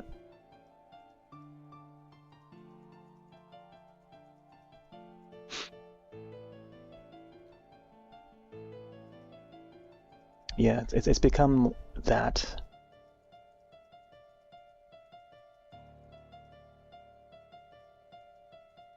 So I see why, like, you know, a lot of people have moved on to like either Threads, or now we have Blue Sky. Blue Sky is getting a lot better. They actually have a Twitch channel now. I caught their stream. They actually went live, I think, for their second time. But it meant to be their first time. But I think the first stream was meant to more so as like a test stream. But they went live like a couple of days ago. Blue Sky, I forgot what the actual Twitch name is, but it does have Blue Sky in the name. But oh yeah, they also had Flava Flav, the hip hop Flava Flav. Like he was on, and he was like, you know, talking about Blue Sky and how terrific Blue Sky is. But they've grown millions of accounts. I mean, users now. Like everyone who has moved over from Twitter has been added to the millions of growth for Blue Sky, which is great.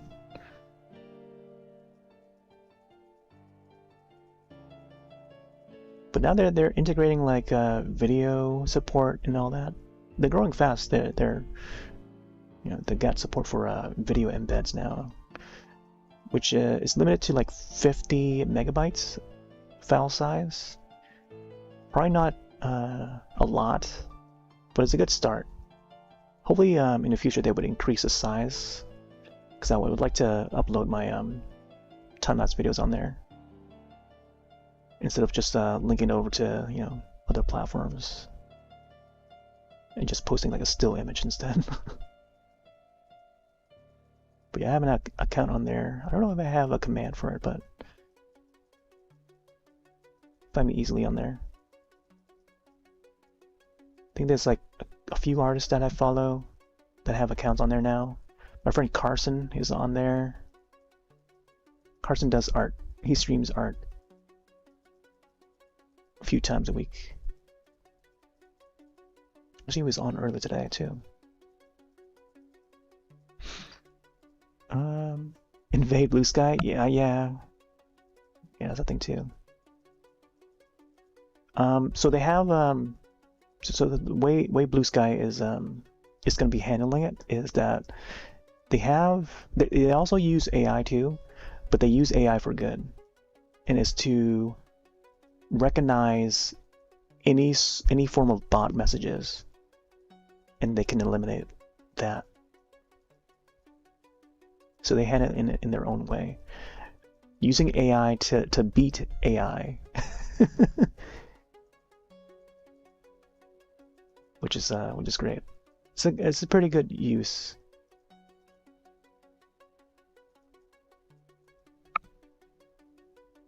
But yeah, they detail a lot of it on the official Blue Sky account.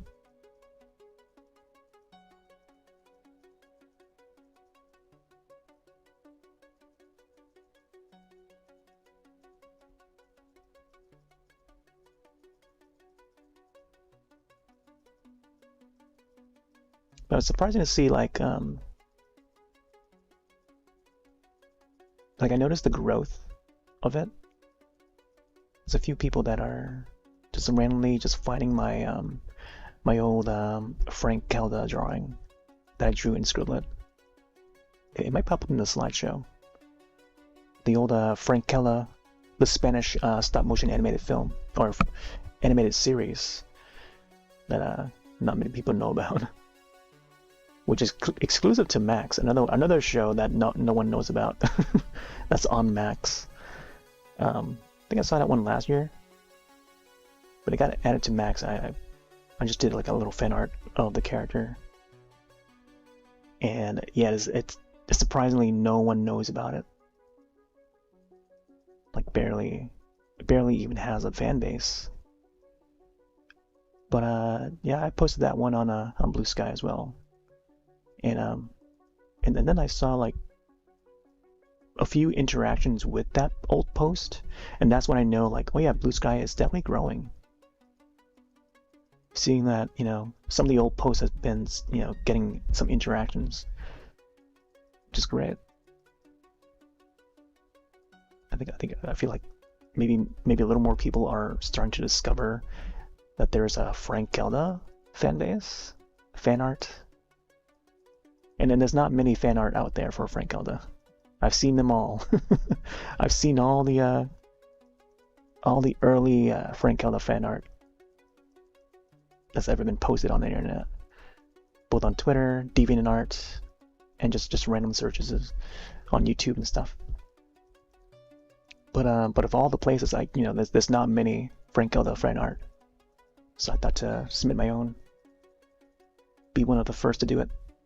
Just like in iZombie, when iZombie came out, I was one of the first to do some sort of a fan submission of a drawing, and then and now it's like it's a good, popular enough series, I think. By the time it hit Netflix, it's like that's another example.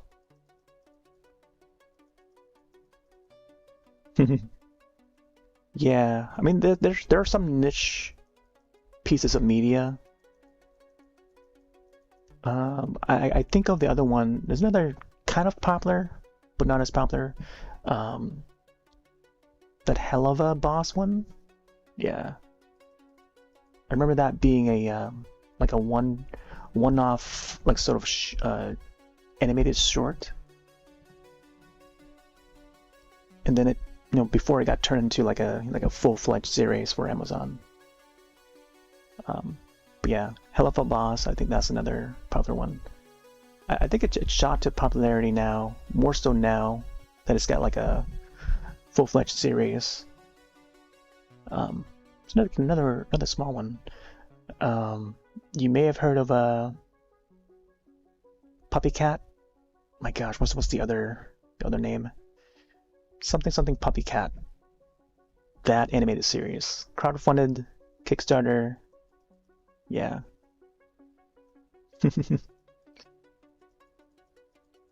And then it made its way to Netflix. You know, there were some like physical pieces of merch here and there. I've seen a few people have it. But that's like another small one. I think more recently the I'm trying to remember the name of it, but I don't think I've seen it. But I know it's out there. I know it's like getting popular. But the that circusy one, the name escapes me. The circusy one with the like what looks to be like a gesture character, like she's like a gesture or something. I think once I log onto YouTube, I might be able to see it if I look. But I don't remember the name of it. But that one seems to be getting really popular, but I don't quite know about it. Yeah, you know what? Yeah, that one. But once I see the title of the show, that's, you know, I know which one it is, but I can't remember it right now. I haven't seen it though, but I've definitely seen the character around.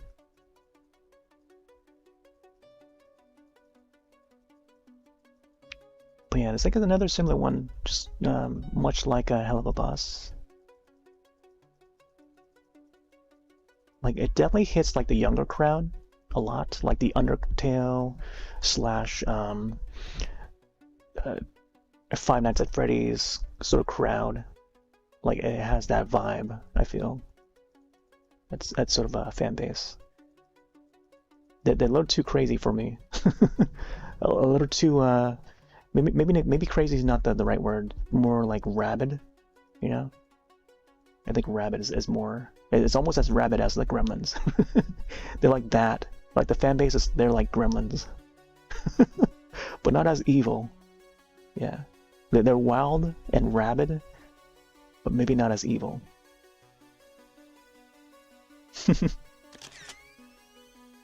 Yeah, like something like Amazing Digital Circus. Yeah, that's the one right there. Amazing Digital Circus. Even though it's like the title of it seems generic, but it's like one of those titles that you can't remember unless you actually watch it, you know, non-stop, on loop or something. But yeah, I feel like that's gonna like reach. It's gonna reach a peak, I feel, if they continue to put out more seasons of the show. I think it could get a bit more popular. All right. Well, it is getting to the far into the AM, so I might have to start ending this soon. I think what I can do is, I mean, I've already saved it, but I was thinking to maybe look back at some of the past drawings, or I guess the what we have so far saved. I mean, and go back. I'll come back to this layout, or this view. I mean, let's go back to artworks. Oh, here we go. I can just access from here. So here's the amount that we've saved so far. Oh, we went from oh yeah, still gotta finish the Terrifier one. Started with this. Was the first save. My gosh. I went quite a bit there before I even pressed the save button at all. It looks so neon when I do the outlines like this, but very sketchy. Confident, but sketchy. Let's start adding more of the colors in. And then the eyes, the ears. There's like a save by save. Oh my gosh, wait, click on the wrong thing. I feel like they need to add like a like a full line of this so I know where not to click. Then adding the colors for the popcorn bucket. Popcorn is starting to have its own color too. This is like a quick review of what we got so far, of what we've done. And then in comes the 3D anaglyph glasses. Yeah. More colors there. Went back and did the eyes. Oh, that's what I did, yeah. Here comes the eyes. And then the lens. And then I went, brought the black back so I can do more shading and stuff. Get more details in. I feel like the image itself is like very dark. Like a lot of the images that I draw, it will be like black background first. Mostly horror art. Like I think black definitely is like the, I don't know how I want to word that, but like it's just, you know, it's like it's the basis. Yeah, it's like the basis of most of what horror would contain. You know, I don't know how to word it. But yeah, now we're getting closer to the current state. Added some more colors to the feet. It looks weird with the feet like that. I'll have to figure out how to do that part for the feet there. Yeah. I think tomorrow we might come back to this. Let's go back to the canvas. We might come back to this tomorrow. I'll have to finish, you know, the family plans first. You know, get some food in, and then I'll probably hop on, maybe do some more of this. If not this, then maybe, I don't know, hop onto a game or something. But yeah, I think there'll definitely be like a part 2 of this, so I can add the stripes to the bodies and highlights, maybe more shadows here and there, and also the popcorn. I think possibly just like come back to do the popcorn. And that might actually take an hour, but we'll see. All right. I think that's it. Close out here. Let me see. I'm trying to see if there's anything else that I may be forgetting. Denpa. I think Denpa would be on Saturday. There's a fishing event going on in Denpa, so not really important on that, but I still log into that. Yeah, I think for art, I don't often do like multiple Scribble art streams within a week, but I don't know. I could come back to this tomorrow. I don't know. It's a possibility. Yeah, that's all I can think of at the moment. It is getting late. Anyways, thanks all for hanging out. Thanks for lurking. Thanks for listening. Yeah, hopefully I get to finish this drawing. Well, there'll be more Gremlins drawings. Yeah, whatever I have in mind to maybe draw. Mogwai, Gizmo, you know, I gotta have him in there. So that could be for like a December thing. Yeah. All right. We'll take off for now. Have yourselves a wonderful rest of your night and your day. We'll see you next one. Later.